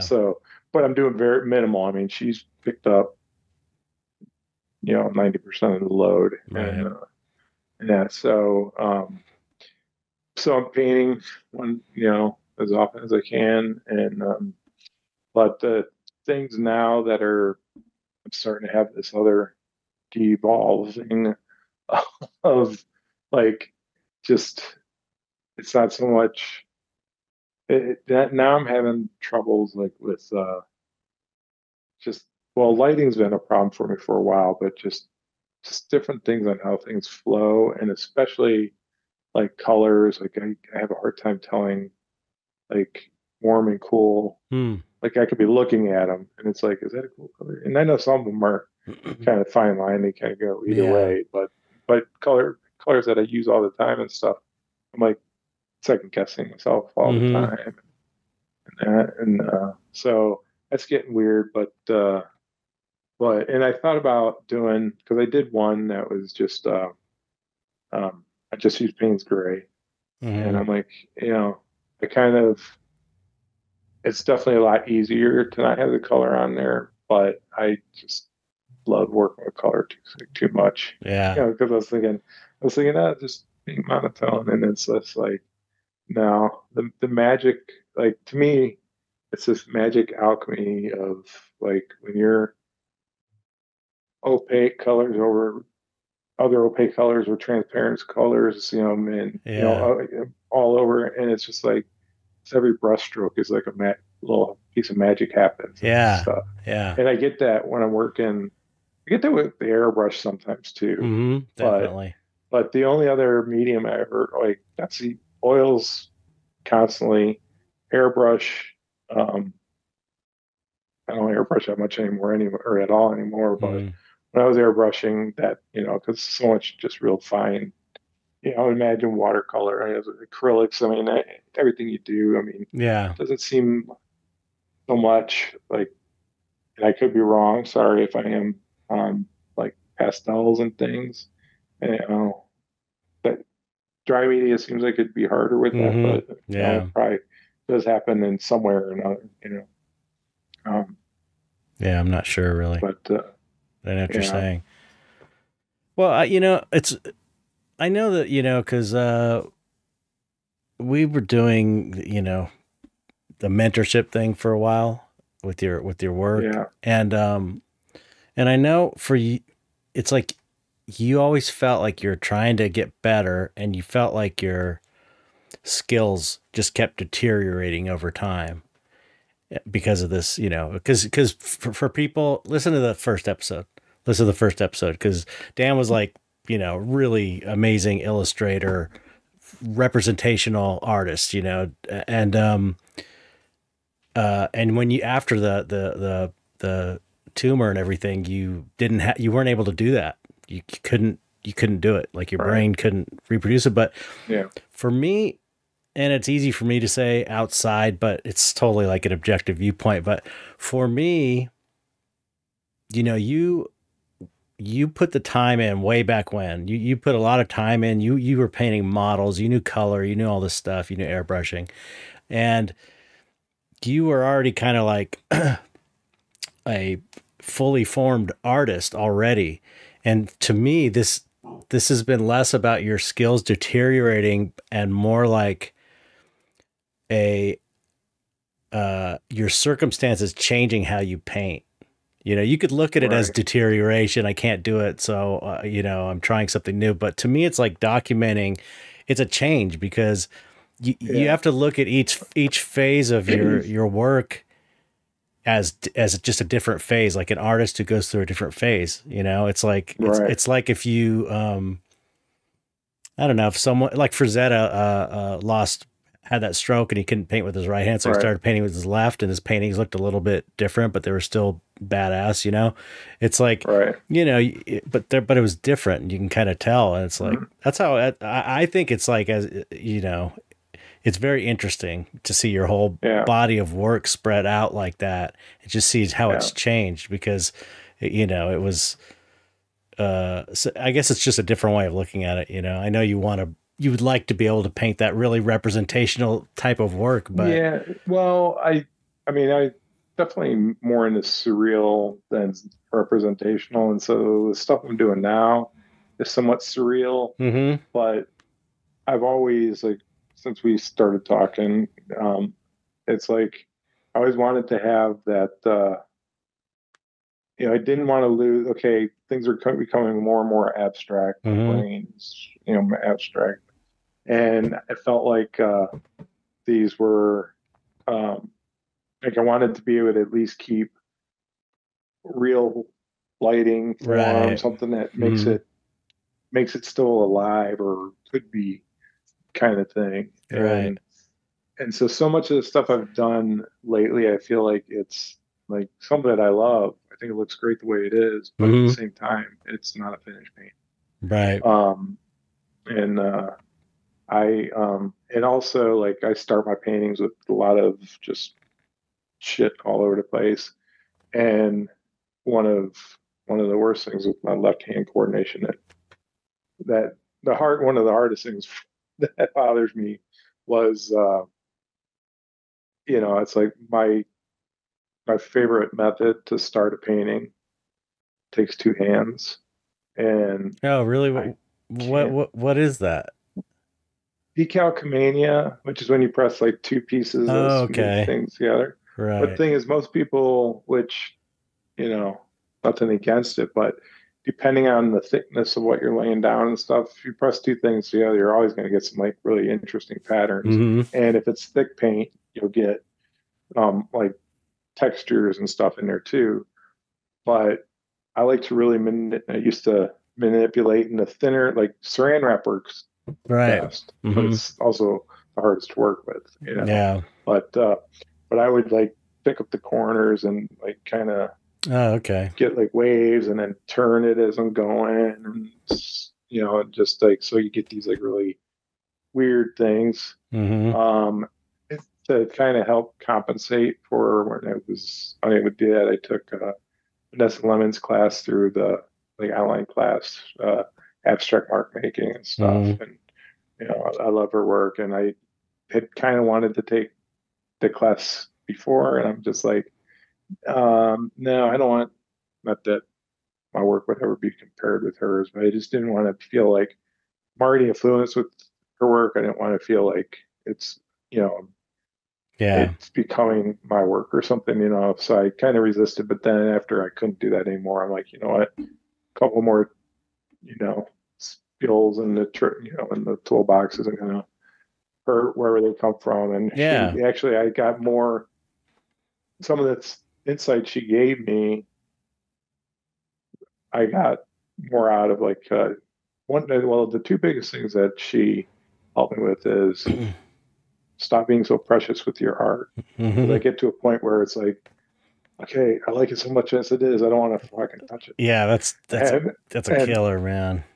yeah, or there'll be like even just like a little corner that came out great, a little piece of it that I don't, so I'm trying to work it in or Yeah, things in yeah. around it. And like just stop being so precious with it and do it. Definitely. And so that kind of like I need to hear that, although I still got some pieces of too precious. Well, we got to. But the other thing, and I'm still having a hard time with this, but she helped me. Like I never know when a piece is finished, and part of that I think is especially now because I'm working on, um, like I said, I wanted to do more things with form and things, and I'm using that. Mm-hmm. So things are becoming more and more abstract, which is making um, which is not the direction I want to go. I want to be able to keep as much form and stuff in there, which Mm-hmm. could do with color and lighting and so many different things. And I'm starting to lose that aspect of it, which is like making it harder for me to say, okay, yeah, this one is done. But Right. Yeah. but Right. but I have finished quite a few. Some of them are like I wouldn't have called them finished a year ago or two Yeah. years ago, but I like the way they look, and Yeah. just at this point, that's why if I like the way they look, they're done. Yeah. No, I don't want to say that because but yeah, That's what I don't want to matters overwork ultimately. things and stuff. Yeah, yeah, Yeah, yeah. Yeah, it's just like, I don't know. It's just it's more of a philosophical perspective, I guess, but like, you know, uh it's like I would like to be able to paint a certain way. And I just like I could maybe teach myself to paint because I see other artists. I'm like, man, I wish I could paint like that. And I yeah, maybe could if I put all this time and effort into it. But I paint the way I paint because that's kind of naturally how I paint, and I like that. right? Yeah. And so, you know, as your brain gets weird and you lose certain capabilities or things just change, it's like, I don't know. I just feel like it's, you know, again, easy for me to say armchair philosopher or whatever, but it's like, to me, it's like, instead of seeing it as I'm losing my abilities, it's like, you know, you're just like playing to your strengths. And if that means taking you somewhere that you were never interested in going, like abstract, it's like, try, that's an adventure, you know, it could be this kind of incredible artistic journey, you know, because I know a lot of times when I've painted things that, like, I don't know, commissions or illustration jobs or whatever, that I just was even in effects, you know, sculptures and stuff I didn't want to do. It's like, oh, this is boring, I don't want to do it. Sometimes those are like, you do them and you're like, oh wow, they become rewarding in ways that you never expected, you know. So I think it's a good thing to kind of just play to your strengths and, you know. Yeah. I totally get what you're saying and agree to an extent. I'm sure it's frustrating. My problem is, it's like, I mean, over the course of 11 years, it's like, it's harder and harder because it keeps going down per se than up, or at least for what I'm looking for. All right. And I don't mind, like there's a lot of abstract work I love, but I love, like, when people are able to real loosely or abstractly paint stuff that looks like something very realistic. You know? And that's kind of where I was briefly at one point, and you know, and it's like drifting more out of it. But so, like I said, I'm do what I can, and I mean, and if you're having fun, that's what matters, like, you know. I mean, I get frustrated sometimes when I'm painting because, like I said, I can't even tell warm and cool at this point. It's sometimes, anyways, and it gets frustrating, and then it's like, you know what, just relax, because, you know, next brush stroke, I'm like, wow, that looks great. You know, it's like, I love it. Exactly. But that's like, that's how it is for every artist, you know. Right. You know, in general, it's like, you know, it's not always easy to paint what you want, and things end up kind of being what they want to be. Right. You know, but the painting, it's like, it's again, it's purely philosophical, psychological, and it's like just a way of looking at it. But you know, the way I'm always talking about, like, the painting dictates what it wants to be. It's absolutely. like, it's like an interesting thought experiment, they call it these days, to just kind of view it as like, you know what, abstract art wants to be expressed through you right now, or the kind of work you're doing, that's the kind of art that wants to be expressed through you. It's like, you don't get to always pick the kind of art that wants to be expressed through you. It's like, you just have to serve it the best that you can. You know what I'm saying? Yeah, absolutely. And I mean, that's kind of all I have left. Yeah. But, so, but I like it too. I think the stuff, I mean, again, I've only seen a couple, but I was like, damn, these are cool, man. I really like those paintings. Like, really, they're super cool. Yeah. Well, thanks. Yeah. So, but so, like I said, I still know how to hold a paintbrush, and one thing my doctors tell me not to stand, so because I stand at my easel.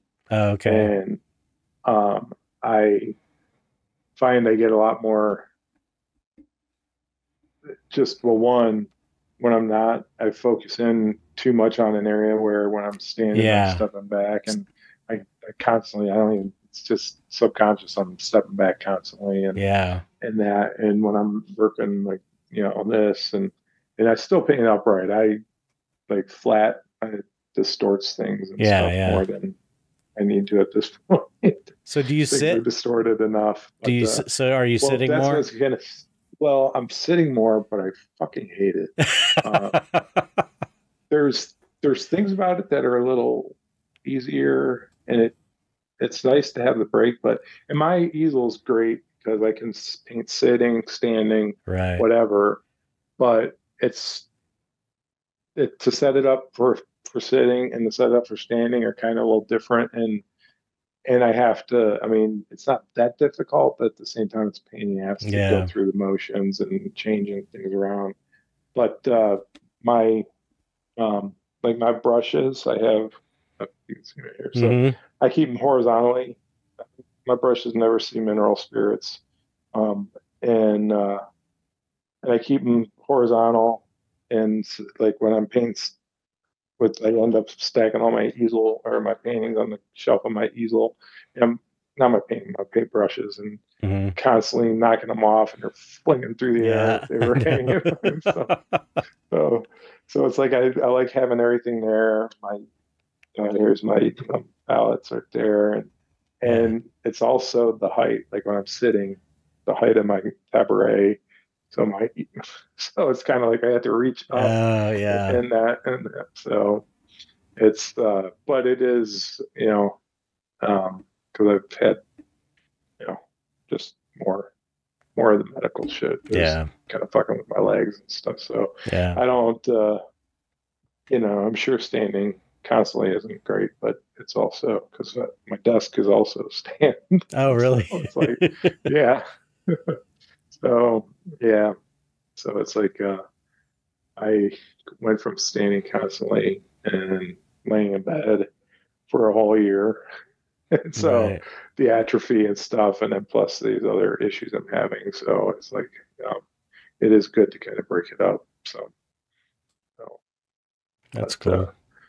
I was gonna yeah, say if you do have to sit and you want that benefit of being able to step back, because that to me that's the biggest benefit of standing and painting is that you just could step back easily to get a better picture. But mhm, get a chair with wheels on it, so you can yeah, kind of wheel back to get a yeah. wider look. See, yeah, I gotta be really careful though because I've fallen out of a few chairs lately. So, Oh, okay, okay, never mind. Don't listen to my advice. dude, uh, I was looking at the chairs. I was at physical therapy, and they got like those massage chairs. Uh-huh. They're the ones that roll around, and there's no arms on them. They're just like a place for your ass, and that's basically it. And I'm like, that would work really good if I can, like, but I know I'd fall out of it like the first Yeah. before I even got down to it. It's like, Yeah. yeah, yeah, Wow. yeah, I got it. But it's wood floors in here, so my chair does slide back. It's probably not doing good for the wood floors, but it is easy to slide it back. Yeah. Put some tennis balls on the bottom of the chair legs. Yeah, there you go. To match my walker. Just so you don't scuff it. That's a good Wow. idea. I think there's prettier looking things you could put at the bottom of your chair legs than Yeah. tennis balls. People use tennis balls But because they work. I remember my mother-in-law had a walker, and it's like, okay, it yeah, works. I get it. It's like I always wondered why tennis balls. It's like it doesn't right. scuff the floor up. Works like a charm. Yeah, and it slides when you're walking. Yeah, And I yeah, asked the guy when I first went to physical therapy with the walker. I'm like, well, what? You just tear through these things like if you're walking on a sidewalk or something. They're like, yeah, you just change them more yeah. They're cheap. often. Okay. Yeah, well, we're on to play tennis, so we got, Oh, got there you extra. Tons of tennis balls around here, so it's great. Um, go. Wow. yeah, um, Well, we awesome. are we out of time? I mean, we've been Yeah, really. yeah. Well, I was going to ask you, how do you feel? Because I know that I imagine I feel I you. feel fine, and so I wouldn't mind talking about painting techniques, music, whatever. Yeah, yeah. Well, But tell me, how often are you painting now? I paint pretty much every day if we're home, and I mean, I don't really go out much. One, COVID's kind of really picking up again, so Yeah. I'm leery of that. I like to just be able to start in the morning and paint until I'm too tired to go anymore. But I got so many fucking physical therapy and doctor appointments and stuff, which are thinning out. I mean, it was a Hmm. real pain in the ass when I had the hyperbarics because those are 3 hour appointments. But Right. so everything else I have is an hour, but I have to have Rhonda drive me there, which makes me feel guilty. And I know I shouldn't. Yeah.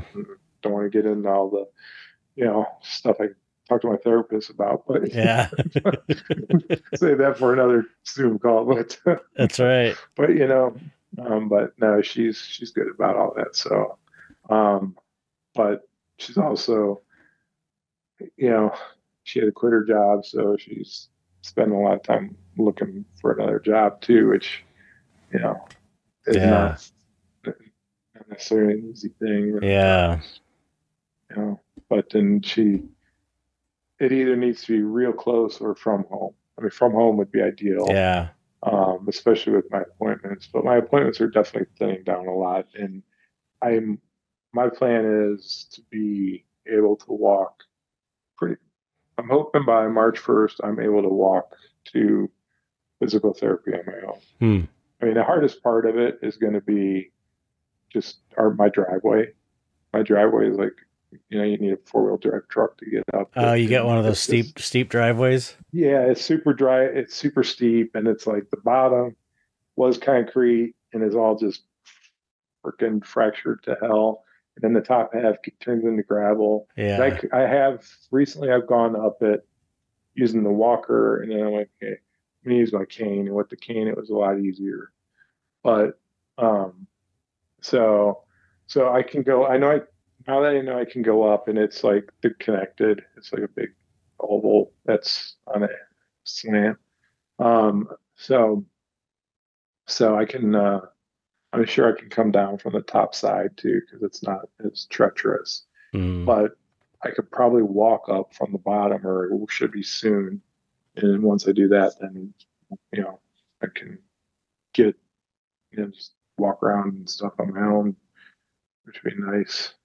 Yeah. And then to be able to walk to physical therapy, that just like because even though it's 5 minute drive each way, but then it's like okay, 45 minutes later, calling her, okay, now come back and get me. Yeah. So it's like Right. it's like you can't that 45 Yeah. minutes is really not enough time, and Yeah.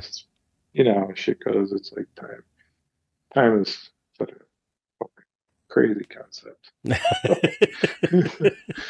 Like, That's for sure. I have no recollection of time and stuff. It's like my brain now is like those old mail, those old post offices. Some of them still have it where there's just like a wall of this really cool looking ornate, um, like they're PO boxes, I think, but it's Yeah. like they're Yeah. Hmm. you know. Well, I feel like my all the memories in my brain have been put on a little piece of paper and stuck in all those boxes. And the boxes open up, and some of those fly out and just disappear. Some Wow. of them land in another box because Yeah.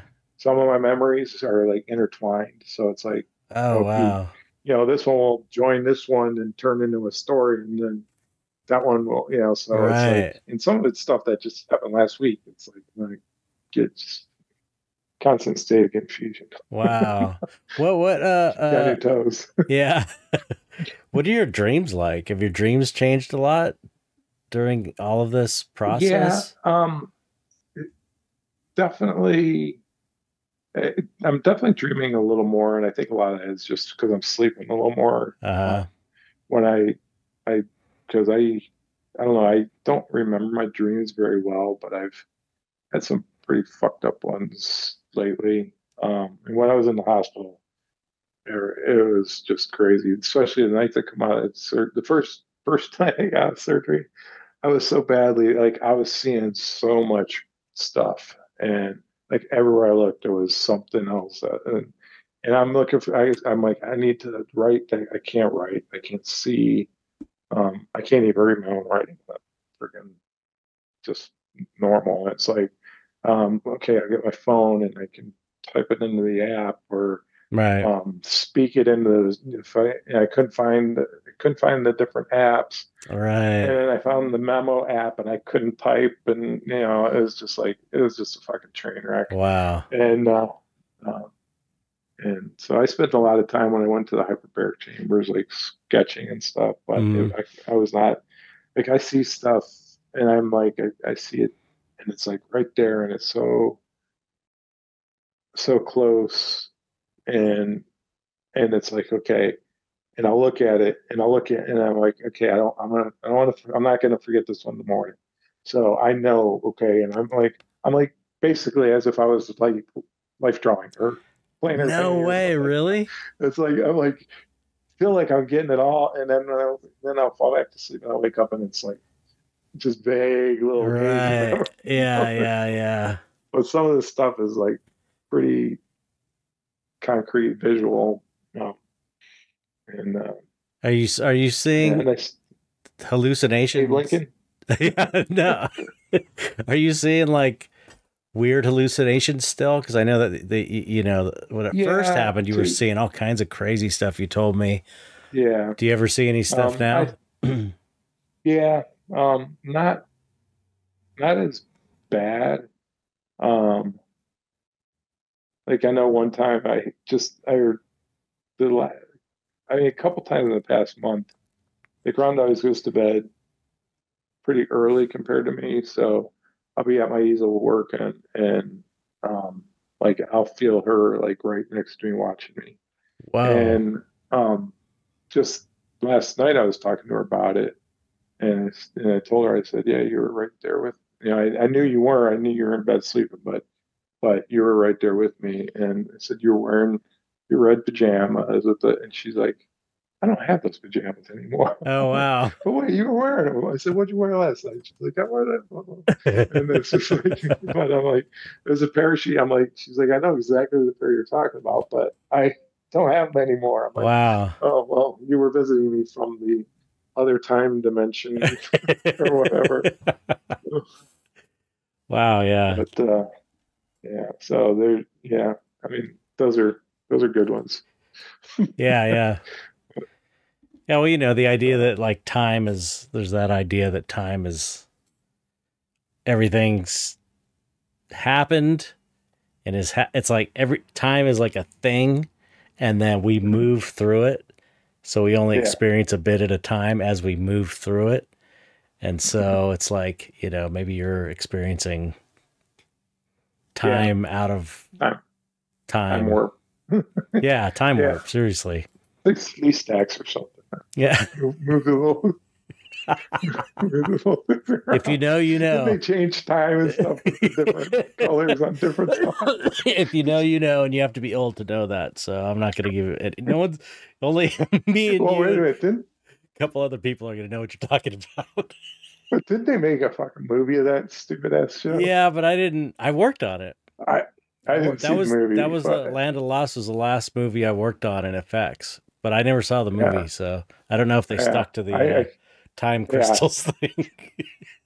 I hadn't thought of that since I was like a little kid. For I you haven't thought just of that until saying, just now too. Like, I'd totally forgotten. It's kind of amazing. yeah. So speaking of amazing, there. Well, I was two things just crossed my brain at the same time. Both amazing, but I can't remember Two amazing things the cancel one. each other out. Well, actually, the one is just too not worth getting into.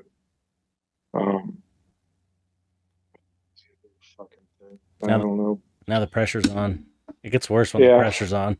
That's how it is for me. As soon as I realize I forgot something, it's like, oh, I have to remember. ah, this is maybe as I'm telling this totally mundane, worthless bit of information, but maybe it'll come to me. One thing that's really fucking weird now is when I drink something cold, and I used to be able to take like big glass of water, ice cold, just and Hmm. 2, 3 in a row. And now, if I drink water that's not even ice cold, it's just like, well, our tap water now because the groundwater is so cold. Our tap water is. pretty cold, but even just like, I don't know, or whatever I'm drinking, but just I get these like some of the worst brain freezes I've ever Oh had in my no, life, really? just from drinking like a half a cup of, or somebody gives me a glass of ice water, it can only take like little sips at a time, like it's a gin and tonic or something like that. Wow. And it's That like sucks, just man. weird. And I was like, yeah, it's like So do you have to drink stuff neurological things. kind of warm? Do you have to like warm I things don't up a drink it little? warm, but just room temperature. I mean, if I have, like, if somebody gives me a glass of ice water or something, just put a little hot water in it from the top or whatever. But and we got um, reverse osmosis water on our counter, so it Okay. comes out room temperature. So that's all over my floor right Yeah. now.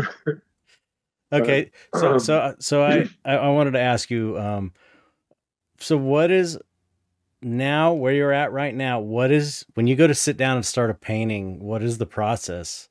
Are you sketching? Do you have an idea in mind, or are you just kind of going for it? And how do yeah, you I pretty start now? much since I stopped doing the very representational things, I jumped right into kind of Max Ernst's world of just put shit on, color, Do you, shapes, whatever, are there just put like them on. certain And I'm sorry. Keep going. Sorry. no, go ahead. No, I was just wondering, it's like, how Um, do you know what color to start with? um, the tube I grabbed. No, I I don't know because it. Well, one thing I do know, and this is another thing that Vanessa taught me in her class was. And by the way, I think she's got another class coming up soon. If Oh, somebody at they're online. They're really yeah, the Vanessa is one I took amazing. was awesome. Yeah. It's at the or through the Los Angeles Academy of Figurative Art, I think it is, or something like that. Hmm. LAA. But anyways, she was just like, try different color, like because I get really stuck in a pretty very high chroma Hmm. um, rut where everything is just well, this is probably a very good example of how like the colors I use often are they're dark, but Hmm. it's Right. not going to show up in this light. But they're dark, Yeah. but they're also like King Crimson, Yeah. or not That's King Crimson, Alizarin Crimson, the king of all colors.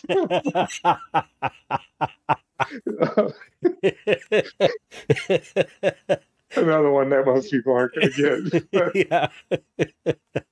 for you prog heads out there, but Alizarin Crimson, Ultramarine. I use and I love Gamblin's um, their series of, and these ones aren't. They can be depending on how you use them, but they're not um, as bright and chromatic, whatever the word would be there. But they, um, what is it? They're transparent earth colors. Oh, okay. They're, have you ever used them? I You, don't you think should so. you should check them out. They're beautiful colors Hmm. and they're very transparent, but I don't know if they're. I mean, they call them. I'm not really sure why they call them their earth cut because there's. I don't think there's any way they can make them out of earth Actually, yeah. pigments. Yeah, yeah. But because they're just so you know unless they got some additive, but I don't think that's the case. But they're awesome. They got it's like a red yellow. Well, you know what? That one I showed you that you really liked. Hmm. Um, I think. I could be wrong because I started this a long time ago, but so this was the one, and Hmm. I think that's their Earth, um, their transparent Earth were orange. Hmm. So they got like a orange, a yellow, a red, and I think there's one other one. Those don't sound like earth colors.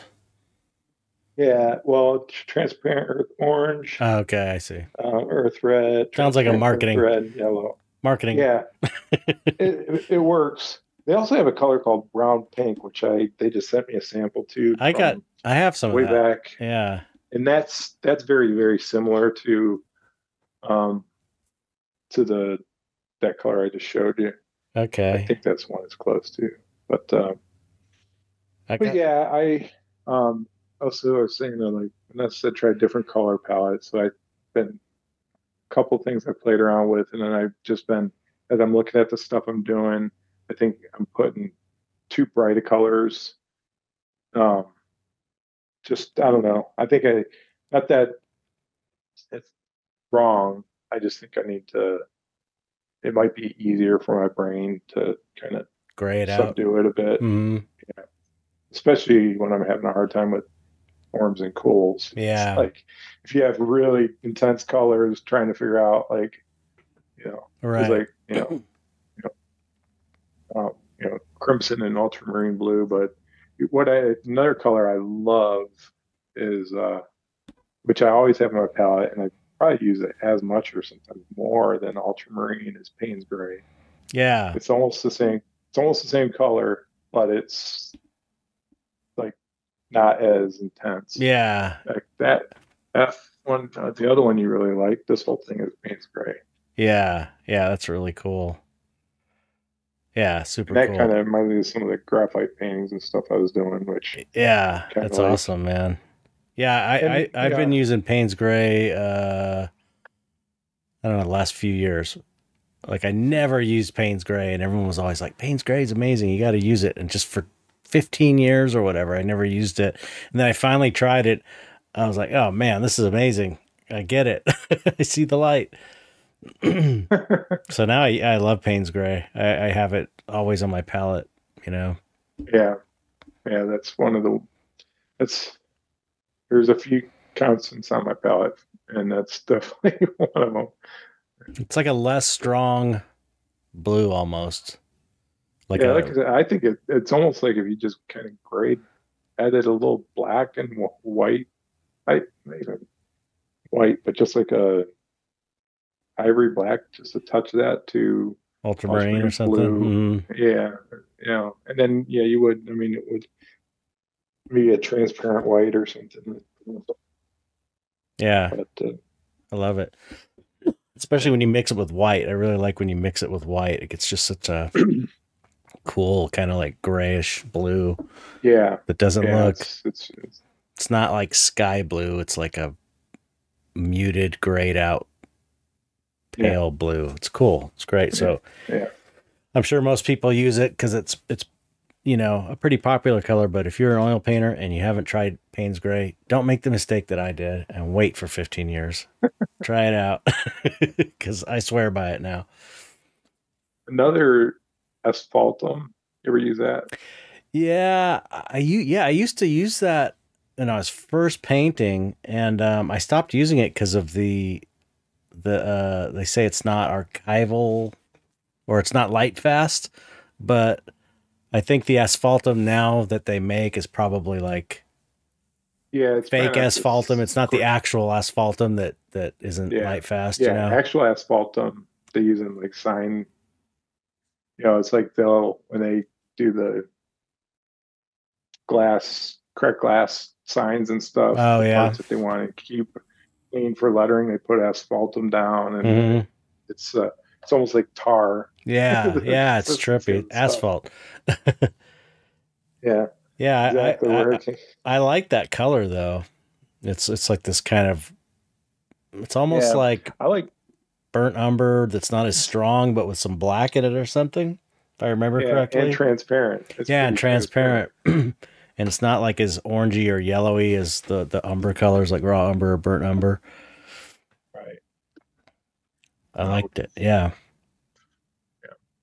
But I was going to tell you too, with like, so my painting, the way I paint, and we have time to get into more of this. I know we've been talking a Hmm. while, and okay, cool. Um, so like I'm sure a lot of other people paint this way. Um, and it seems kind of crazy.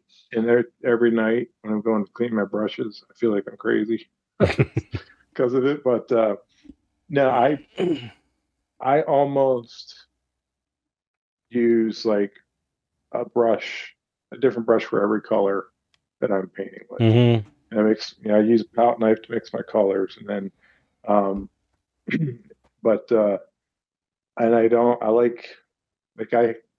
I don't have the luxury, or I have the luxury of not having to worry about deadlines at this point. So Mm-hmm. I don't need the accelerators, and I like that really long open window. So the only medium that I ever use, well, there's two I use at all, and 90% of the time, if I'm using medium, it's just refined linseed oil. Mm-hmm. Um, but then I do the only other one I use is Gamsol, and I'll um, use, and I only use that for my back, when I'm doing my backgrounds and Yeah, splashes and that's things what I like use that. for that. Yeah, Just to get thin yeah, wash in, you know. right. So that's like I don't, I don't like at the end of the night even I don't use the spirits for those mineral spirits whatever for cleaning the brushes and that. I will if it's like if I'm going to pick up the next day, I won't leave like my soft mops or fan brushes and some of the more delicate brushes.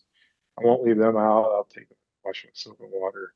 Um, but it's like so I use these, and I'm like all of a sudden I got like 9 or 10 brushes in my hands and Mm-hmm. piling it up. Yeah. But it's like, and like I said, it's like it's not. I know like a lot of like classical painters would do that where it's like, okay, put one color here, one color that's or the steps, and then have a clean brush to blend them. And Yeah. I'm not definitely doing that with it, but I guess in a way I am kind of. I do blend on the canvas because I got that long Mm-hmm. window of time that's open in that. But How, um, so how like I long? said, I feel like it's crazy when it's like, oh God, I got 12 brushes to clean at Yeah, it's like every time 2 in the morning. yeah, you can't see it, but I got some brushes. I got some here and I got Yeah. some back there because I have holders. I have these makeup brush holders I got on Amazon, and Oh, cool. I hate washing my brushes, so I use this brush dip from Geneva, which is Yeah. that it's like you know Clove oil. clove oil and lavender oil or something, a little bit Yeah. of or yeah, some weird mixture I of it. think, yeah. But yeah, I just dip them. I wipe the paint out, and I usually I shouldn't, but I always do. Not always. Kind of use mineral spirits, just get some of the paint out, and then I dip them, and then I just leave them in the handles, and it's like,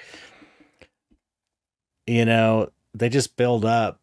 Because I'm the opposite of you when it comes to paint. It's like I'll just kind of like whatever feels like the type of brush I need, I'll just grab it and start using it, and wipe the paint out and keep painting. And I'm not, my colors get all mixed up because I usually paint pretty grayed out, unless it's something like this flower I'm going to be painting where the colors really need to Yeah. be pure, which is pretty Hmm. rare for me to paint like that. But most of my stuff's all muddy anyway. So Yeah. if the paint gets Yeah. in, it doesn't bug me Yeah. really. Yeah. I used to paint mud palette and that, but I've been trying to paint more. My backgrounds and that are definitely, Yeah. well, some of them I do pretty monotone in that, but, um, but what I was going to, well, two things I was going to say there is like, so I keep my brushes, not when I'm, well, even while I'm working and when I can stand and work, I can do this, but I see this here probably. I got my brush holder, so it's got a little tip to it, like Geneva tells you to do, so Oh, it's did you like make it? stuff. A friend of mine, I just drew it out and he Oh, cool. cut it up for me. Yeah, I want to make because Yeah. mine don't have that So, angle to them. yeah. And so it's like when I do wash with soap and water or whatever, um, it's a slight angle this way until it's completely dry. And then once it's dry, I'll put it in. That way, Yeah, that's smart. nothing's going to go in it, and I know what's clean or what's able That's a to good. That's paint good. with and not. Yeah. And I have to develop a system that works for my brain. But yeah, so but like I said, I mean, you know what? In the smaller, especially cheaper ones, like um, those I'll just if I'm going to be painting the next day, um, I wipe them out and then I'll just dip them in um, the linseed oil and put them at an angle on the palette. So Yeah. they're on the glass palette, you know, and they're small, so it's like I don't have to worry about. I mean, I wouldn't do that with like a liner brush or something, Mm. where it's going to bend Yeah. bend but you know, it's a little flat brush or whatever, and else they, you know, I could paint with them the next day or probably even the day after or whatever if I Hmm. wanted to. So, How, but how long do your paintings stay wet with the linseed oil, the way you paint? it well depends on the color for one thing, but Yeah. I usually have, well, I always have at least a dozen paintings going at once, you know, at Mm-hmm. some stage, and some I don't like. That gray one or the one I showed you, it's all paint gray. I I have no recollection of doing the background. You know, it started with an abstract background on that, and that changed somewhat, but not that much.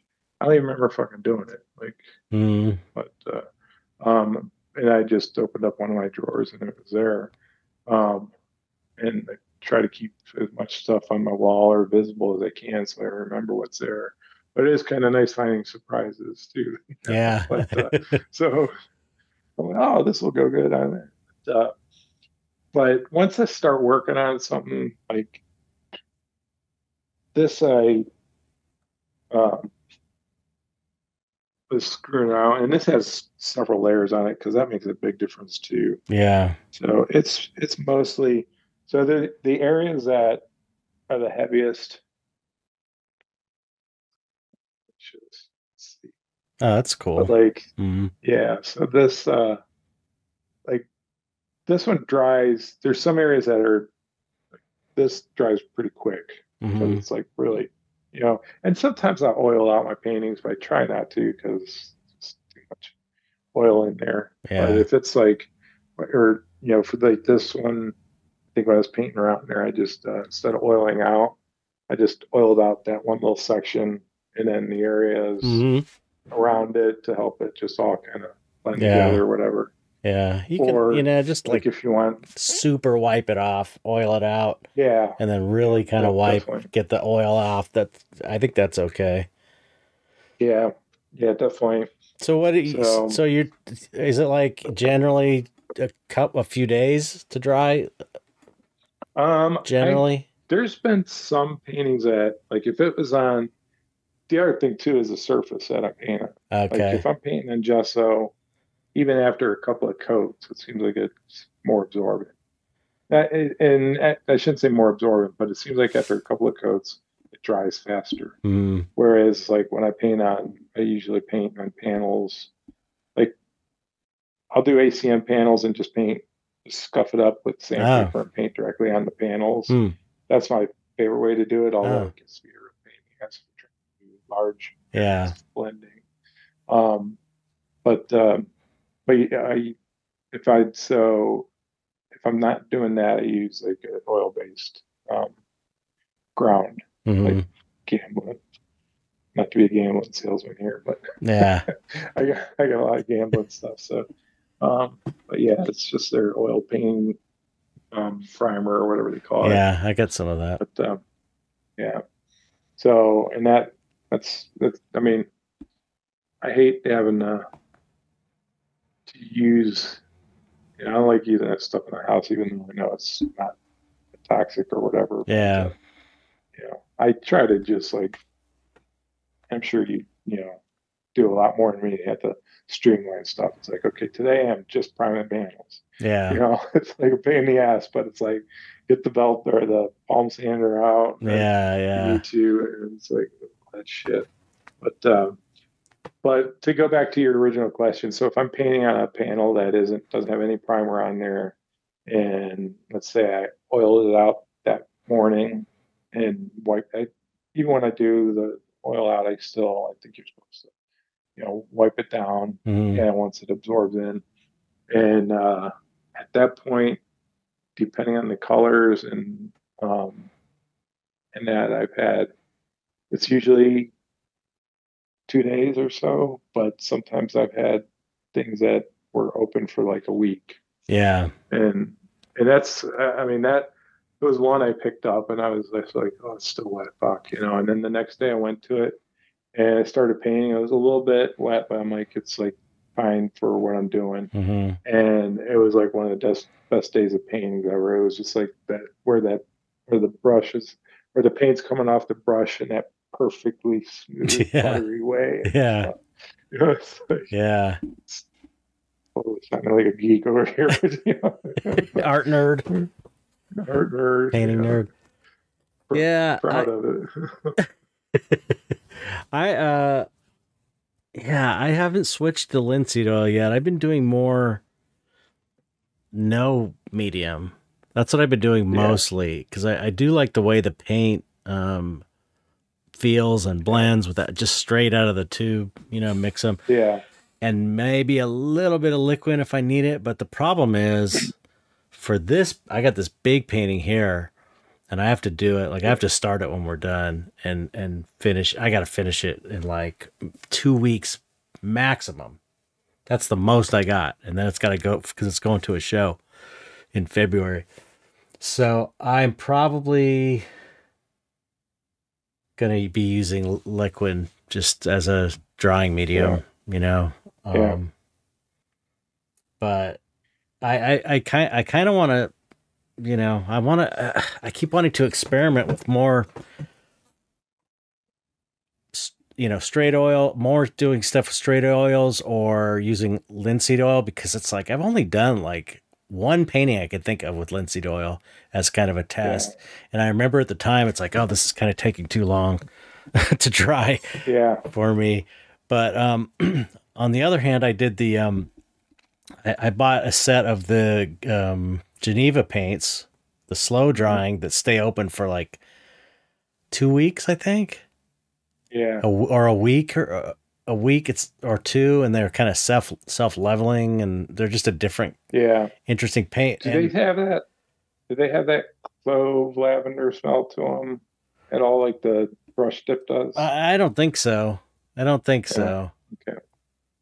Maybe they do. I didn't notice it, but I'm sorry.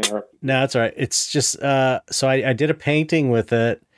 And man, I loved it. I loved the way but I had to paint differently than I normally paint. It was like, because it was just different. It kind of made me paint less. I don't know how to describe it. Well, let me throw in something that might kind of explain. I know we were talking about this joke around one Friday night. And I said, oh, he's put clove oil and lavender and that, you never should do that because it'll, ripple and stuff. And it's like, oh, you can't question Mark Carter, and stuff. But it's like, then I remembered, it's like, well, yeah, he uses that brush dip, and which I used, and I was like, it made me lazy. And then my brushes all started getting fucked up. Yeah. If you leave them too long, it's like it totally ruins them. So I'm back to where I was, but the clove oil in that, that's how the brush dip works, and which makes me think, because I know his medium is very fat, and I'm wondering if he has some of that stuff in his paints, or I mean, if he's using a little bit of that to slow it down even more. But really, like, he paints only, as far as I know, he only paints impasto, and you always, or I mean, you paint a lot of impasto-ish, right? Like your studies and stuff. Yeah. Yeah, Like more that might. alla prima, you mean? Kind of like, Yeah, alla prima. yeah, I'm sorry, yeah, not pasta. Yeah, alla prima. yeah. So brain fart. Oh yeah, Imposter. right out of my head. I know what you meant. Yeah, yeah. The rest of you, alla prima. but but yeah. So I think doing things in one session, Yeah, and having a paint designed just for that yeah, is going to make you, when trying to paint, using that same paint differently, is probably going to cause not necessarily problems, just a major learning curve. yeah, Like I yeah. think, That's the thing is I never have time. I never seem to have time to experiment because it's yeah. yeah, Normally I'll try new things out on new paintings I have to do for shows or whatever, and you know, with tight deadlines, you just can't, something that's going to slow your work time down. If you're on a tight deadline, it's just like, you can't do it. Like yeah, I would kind of like to yeah, try that paint for this painting, but it's yeah, no way. It's not going to happen. So I got this thing's got to be, yeah. Just try linseed for the first time. cause it's So, but like, you know, um, it's drying, then it's photographing at the photographer's, then it's getting framed, and then it goes to the gallery. So it's like, you got to have like a week at least in between your when you finish the thing to where it's going to show, and a week is cutting it because you know, getting it yeah. photographed and getting it framed. Oh, varnish, that's the other thing. I was gonna Dry, say you got then to you got to varnish. varnish it, let it dry enough to send it off to the photographer, then you got to have it picked up and go to the framer, you got to pick it up, take it to the gallery. So it's like easily a week or 2 weeks is a little more comfortable. Yeah, yeah. 3 weeks be a little more comfortable Yeah. on Yeah. the day. But, oh, yeah, that's pushing it. But yeah, definitely. I mean, I love linseed oil, and if you cut linseed oil like at any point, like about 50/50, because like, you know, the gam saw will Yeah. speed up, accelerate. So if you mix the two together, that's a pretty good medium. That's Yeah. in between. It's medium. It's in between. Yeah. But A medium. it's a yeah.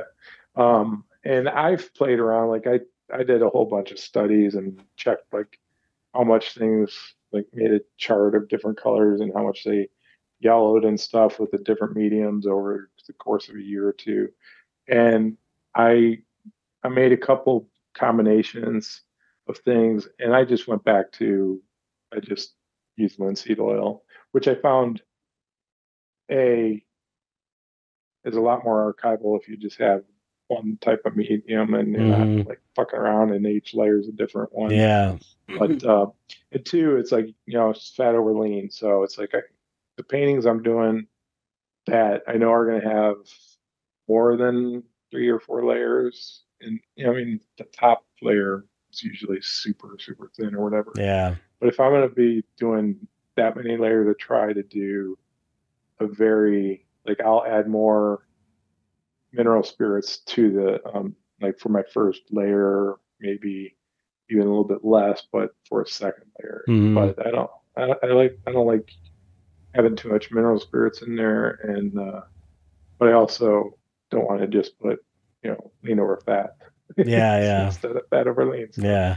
So but, Have you watched the natural what are they called? The company that does Rub Rublev paints, natural pigments yeah, on yeah, YouTube. They have really cool because they're like they're all very like traditional. They only make traditional oil paints. They don't have any like weird new colors. It's all, right.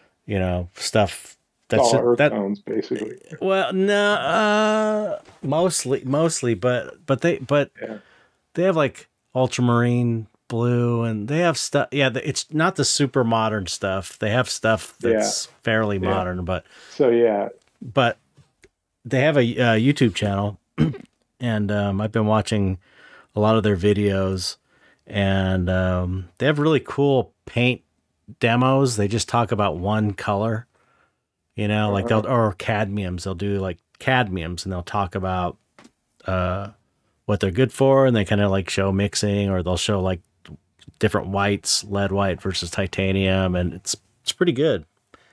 Yeah, you could do a whole book on cadmiums. Yeah, right. it's, it's like there's there's like four different, or there, 7 different cadmium or Yeah. yellows, lights, mediums, Yeah. lemon.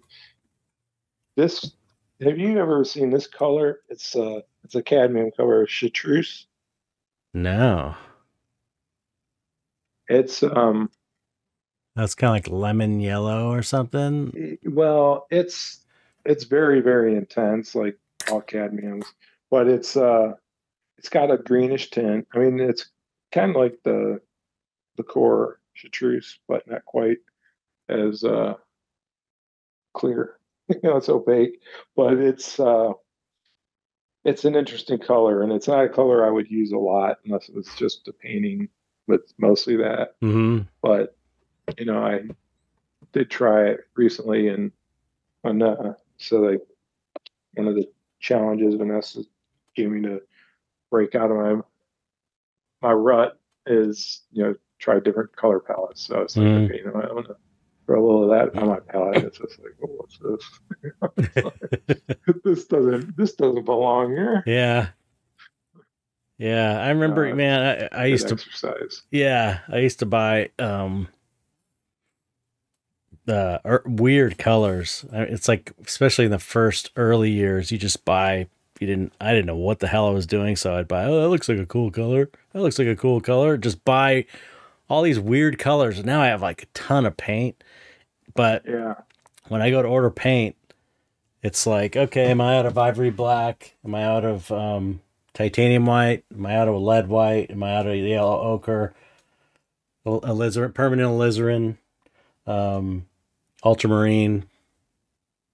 This Vasari raw umber I really like. Burnt umber. I've just added burnt sienna and pyrrole red. yeah, But it's like yeah, I have like kind of my palette is sort of set. yeah. I Unless I'm doing something special, and I had to like dig out all these weird colors for this kind of purpley yeah, pink for this flower that I never paint with, and so I'm like, okay, I found like the quinacridone, whatever you say, quinacridone, I yeah, magenta, and yeah.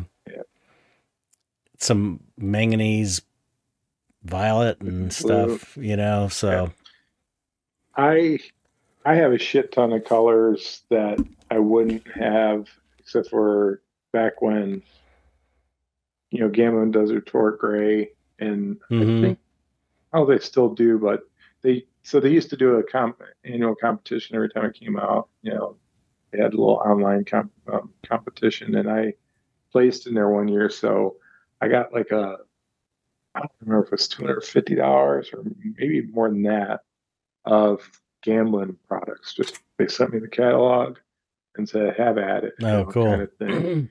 And so I'm buying. I look at my drawer. I'm like, "How the fuck did I get that color from?" Oh, I know. It's I like got so many of those colors. and it's like one of it's like, oh, it's because it's so expensive. And I figured, well, hey, now's the time to get it. But it's like, I don't know if I'll ever use cerulean blue. Yeah, yeah. I'm not doing, I'm not painting freaking plein air landscapes and stuff. So, and for the price of that, I could have probably got 3 other colors. Yeah.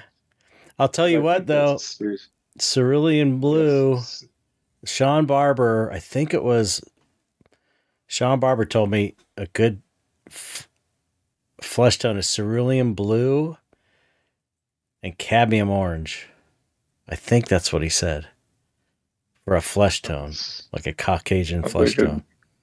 Yeah, it sounds like it'd be good. And then the shadow color was alizarin crimson and olive green, I think.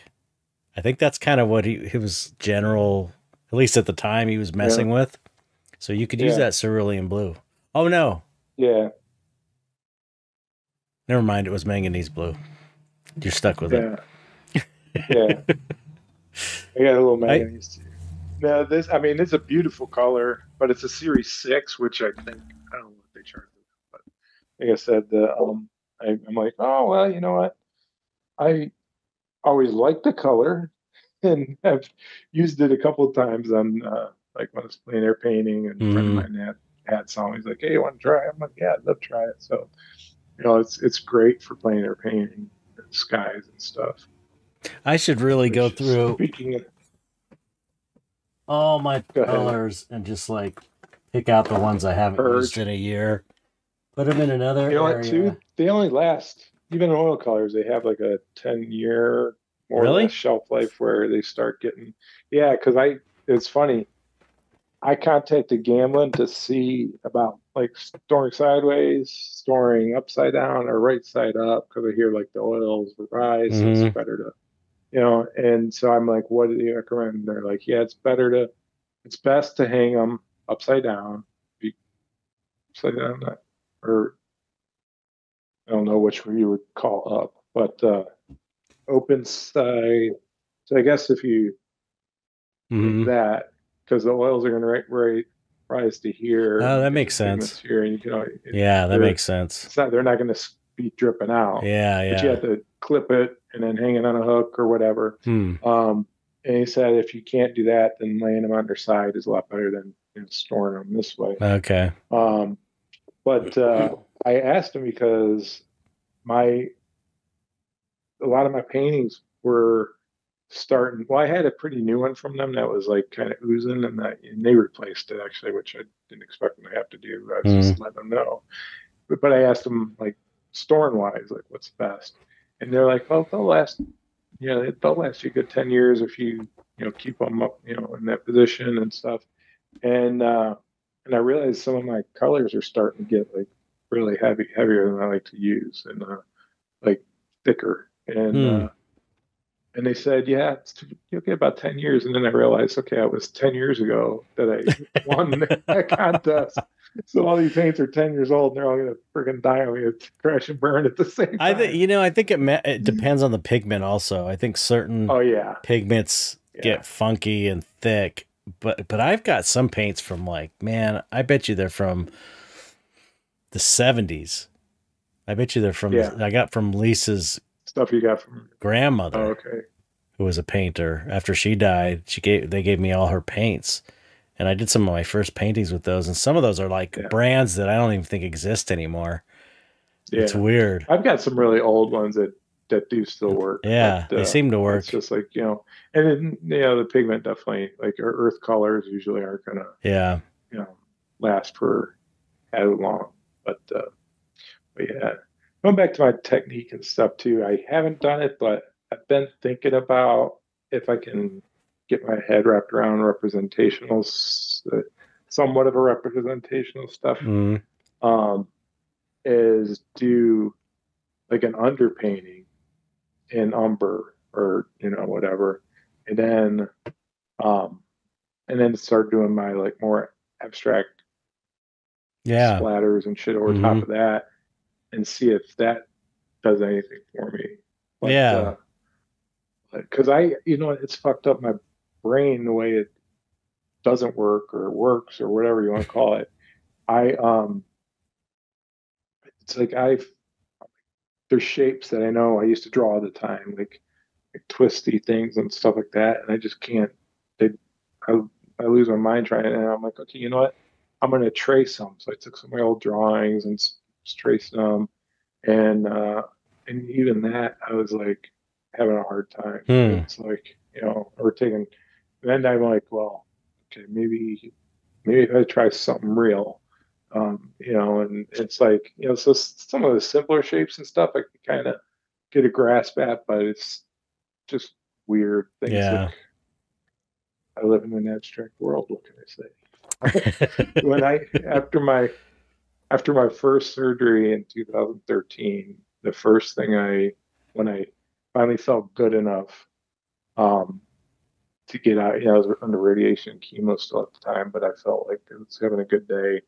I took my box easel, went in the front yard. It's a really pretty sky, and it's a first oil painting I get. Oh, wow. That's after the surgery. So, That's nice. but I I'm like, hey, I would love to go up to mounts here, and but I'm not hauling shit up there. Yeah. Now, well, now you can't get up there because it's all frozen. But in the summertime, it's just so beautiful out there. It would Yeah. be fun to do plein airs out there. But yeah, I was never huge.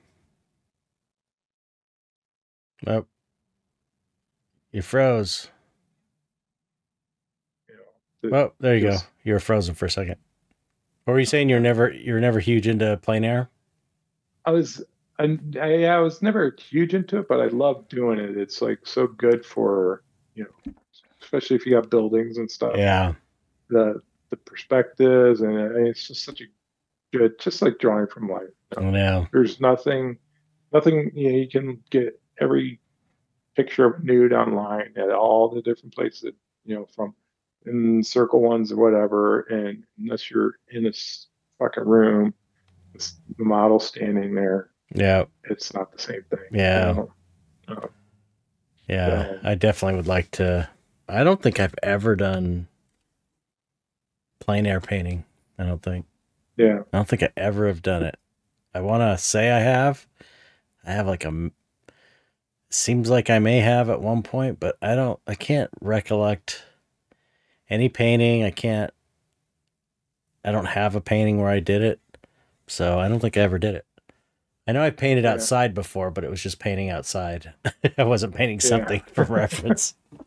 I just was set up outside. Yeah, it was when I worked with WDI,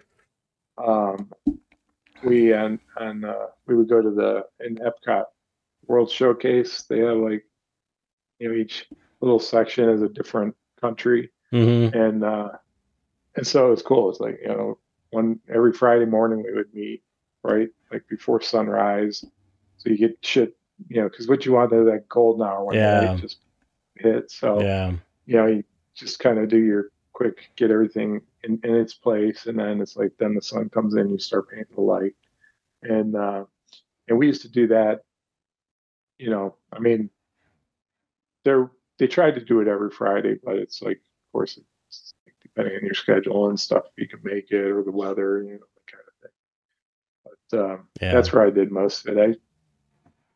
I mean, when I travel, I bring a sketchbook anywhere, so I got a bunch of inside cathedrals or whatever. Mm-hmm. But just a bell tower with a bus parked in front of it. Yeah.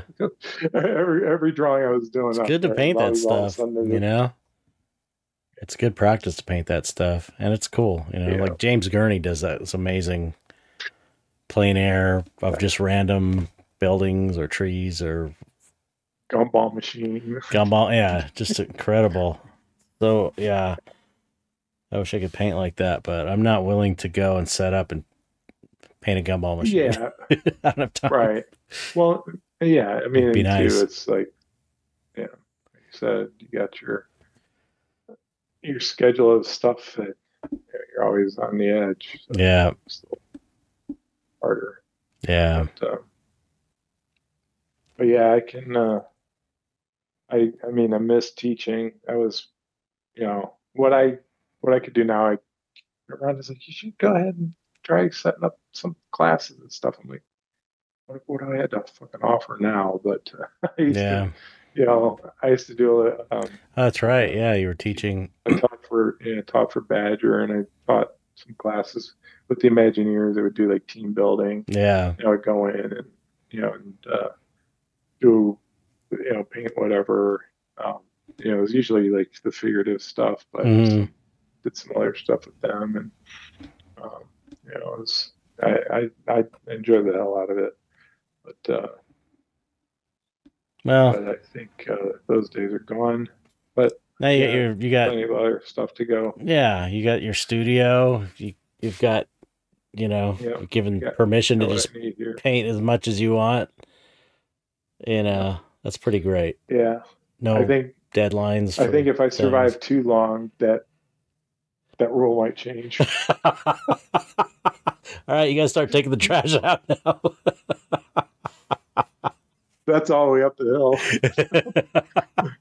But no, I told her, I'm like, thank you so much. It's like, most precious gift or whatever. But Yeah. um, Yeah, it's so cool. if I do live longer and it gets to the point where it's like, all right, got to start pulling my own weight around here, which I probably will naturally be doing by like if I get to the point where I can safely go in the kitchen, Hmm. safely make dinner, I'll do it. You Yeah, know, yeah, yeah. Well, you'd want and, to if you and could, you know. yeah, yeah, exactly. Like right now, I can't even fucking clean the dish, clear the table because I can't walk and carry anything at the Yeah, same time. right. Yeah. So a lot of it's out of just reality, Hmm. but still, uh, but yeah, and that's too. And I told my therapist that, um, I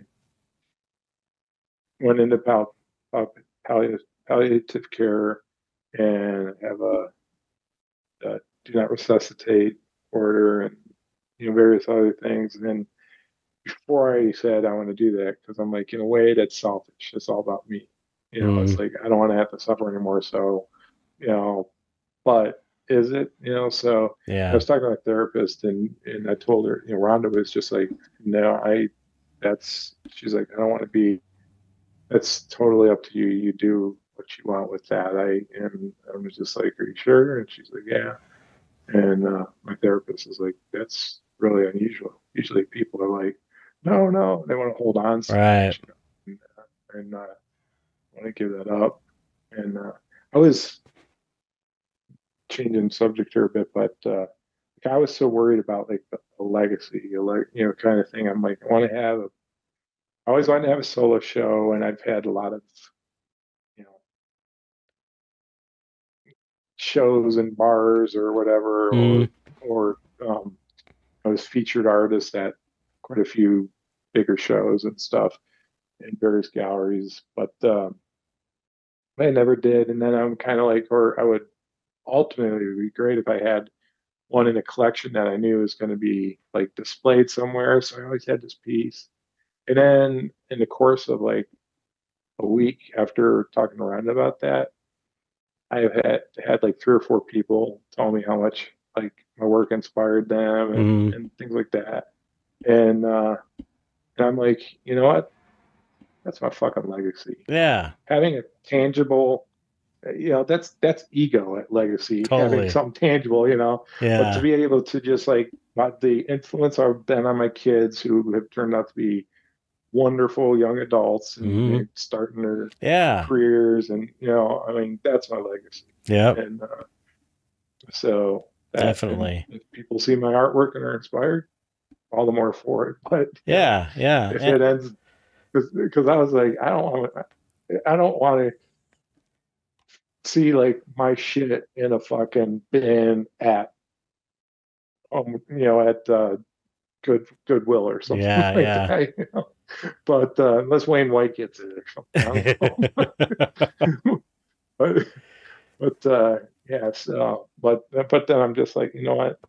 Um, like it's just that's just ego. So I'm Yeah. past that. Yeah. Yeah. And That's you know, that's the important legacy is your family yeah, getting and also yeah, giving the artwork to your family, passing that down to them. It's like who gives a shit which about is a all? pain in the ass. Yeah, yeah, yeah. I I know, I trying to know. figure out who to give what to is like, Well, I mean, there's some that are like definitely like, okay, yeah, let's go in there. figure it And out. I let my kids just pick what they wanted, Yeah, yeah, and Rhonda picked what she wanted. But the rest is like, I've been writing names on the back of things as they come to it, but there's stuff that I'm like, I don't know anybody who's gonna fucking hang this shit in their yeah, house. yeah, yeah, I'd put it in dark shows and nobody would fucking, it's like, yeah, and yes, I even asked my one brother, I'm like, you know, I mean, my a couple of my nephews, there's specific things. My sister asked for something specific, and then there's like my one nephew came in and he saw something that one of the dimensional diorama things I mm-hmm. made, and he just So it's like, what? It's going to him. So Yeah, he didn't ask for anything else. Like it's just the reaction that was enough. that's So cool. That's cool. things like that. But I still got a stack of shit that. Well, at least you don't have giant paintings like my dad had. He's got Yeah. all these like big paintings, and it's like there's too many. It's like I don't even know Hmm. what we're gonna do with them. It's like I can't keep them. She can't keep them. We're trying to figure it out. So, you know, you should figure it out. Figure it out, make it Yeah. easier on everybody because it was a Yeah. big problem for us with you know my Hmm. family. It caused problems. Yeah. You know. Yeah. I've got I've got one big one, and it's on fucking plywood to top it off. So but it wasn't finished, and I had the sketch, everything else ready, but that's when things went downhill. So Yeah. I'm just like, it's gonna sit in a state of, and I actually the backgrounds and stuff. I told my daughter, and I told Rhonda, it's like if anybody comes in, I'll fucking pick up the brush, the paints, they're all right there. Just take good care of it, and if it's something that's unfinished, you know, finish it or put your touch on it or whatever. So Yeah. so there are going to be some pieces like that are laying around that are, you know, like, I mean, not that anybody's going to be killing each other for my, any of my pieces or anything, but I know some are liked more than others. So, Yeah. but the kids mostly took those. That's good. Good. Yeah, That's yeah. cool. I'm like, yeah, keep 'em in the family heirlooms. Yeah. That's awesome. Yeah, Well, but we're getting to the point where we're gonna yeah, I have to start painting. I have to start working yeah, today. yeah, It was a long one. Long yeah, episode. yeah. It's Hope I good. didn't talk like I'm on speed or something here. No. But No. when I was on the I got out of surgery and they gave me the steroids. I was like, Really? I didn't know steroids made you hyper. oh my god, I was all over the place. Tweaker Dan. But it wasn't so much the steroid as the amphetamine. Yeah. All right, Well, yeah, another deal. thanks for coming on, man, and Yeah, thanks for having me. It's yeah, great, and hopefully I'm here for another. We could do a I know, right? so that's that way. Yeah, another 4 or 5 years, whatever. We can do another check-in. But if I'm not here, people, I hope you enjoy what I've left behind, and I'm gonna be all good. So don't don't cry for me. I've had a good life. Yeah, So, right. but That's I don't know what awesome. else to say. It's cheesy, but No, that's great. so, That's great. It's very but cool I guess cool of you to do that, and yeah, share that. yeah. And one thing that we all need to be reminded of, whether you're sick or not, is take things day by day and don't take anything for granted. It's, enjoy things while you can, Yeah, which also sounds cliche, it's true but though, it's like, man. yeah. But, so, all right. Well, Love yeah, you, brother. love you too. Thanks for sharing that with us, and yeah, I'm hoping we're going to be able to do this again. That's what I'm hoping for. Yeah. Yeah. Because All right. I don't Cool. I don't trust. Yeah, you're Dan the Miracle Man. I don't I don't trust any of those Yeah. I'm going to diagnoses. break through. Yeah. I'm going to break through because these meds are that I'm on now are kind of, starting to take their toll, and I need to break past that so I can make my March mark, Yeah, and then I'll yeah, figure out where I'm going from there. yeah. Right. So Then you got to set a new just goal. keep this goal set. But all right. Well, thanks again. Yeah. Thank And I you. know. Goodbye, audience. Goodbye, audience. Don't forget your dollar per week or 1 month. Yeah, that's right. Join the Patreon. Come on. All right. Goodbye, everybody. All right, take care.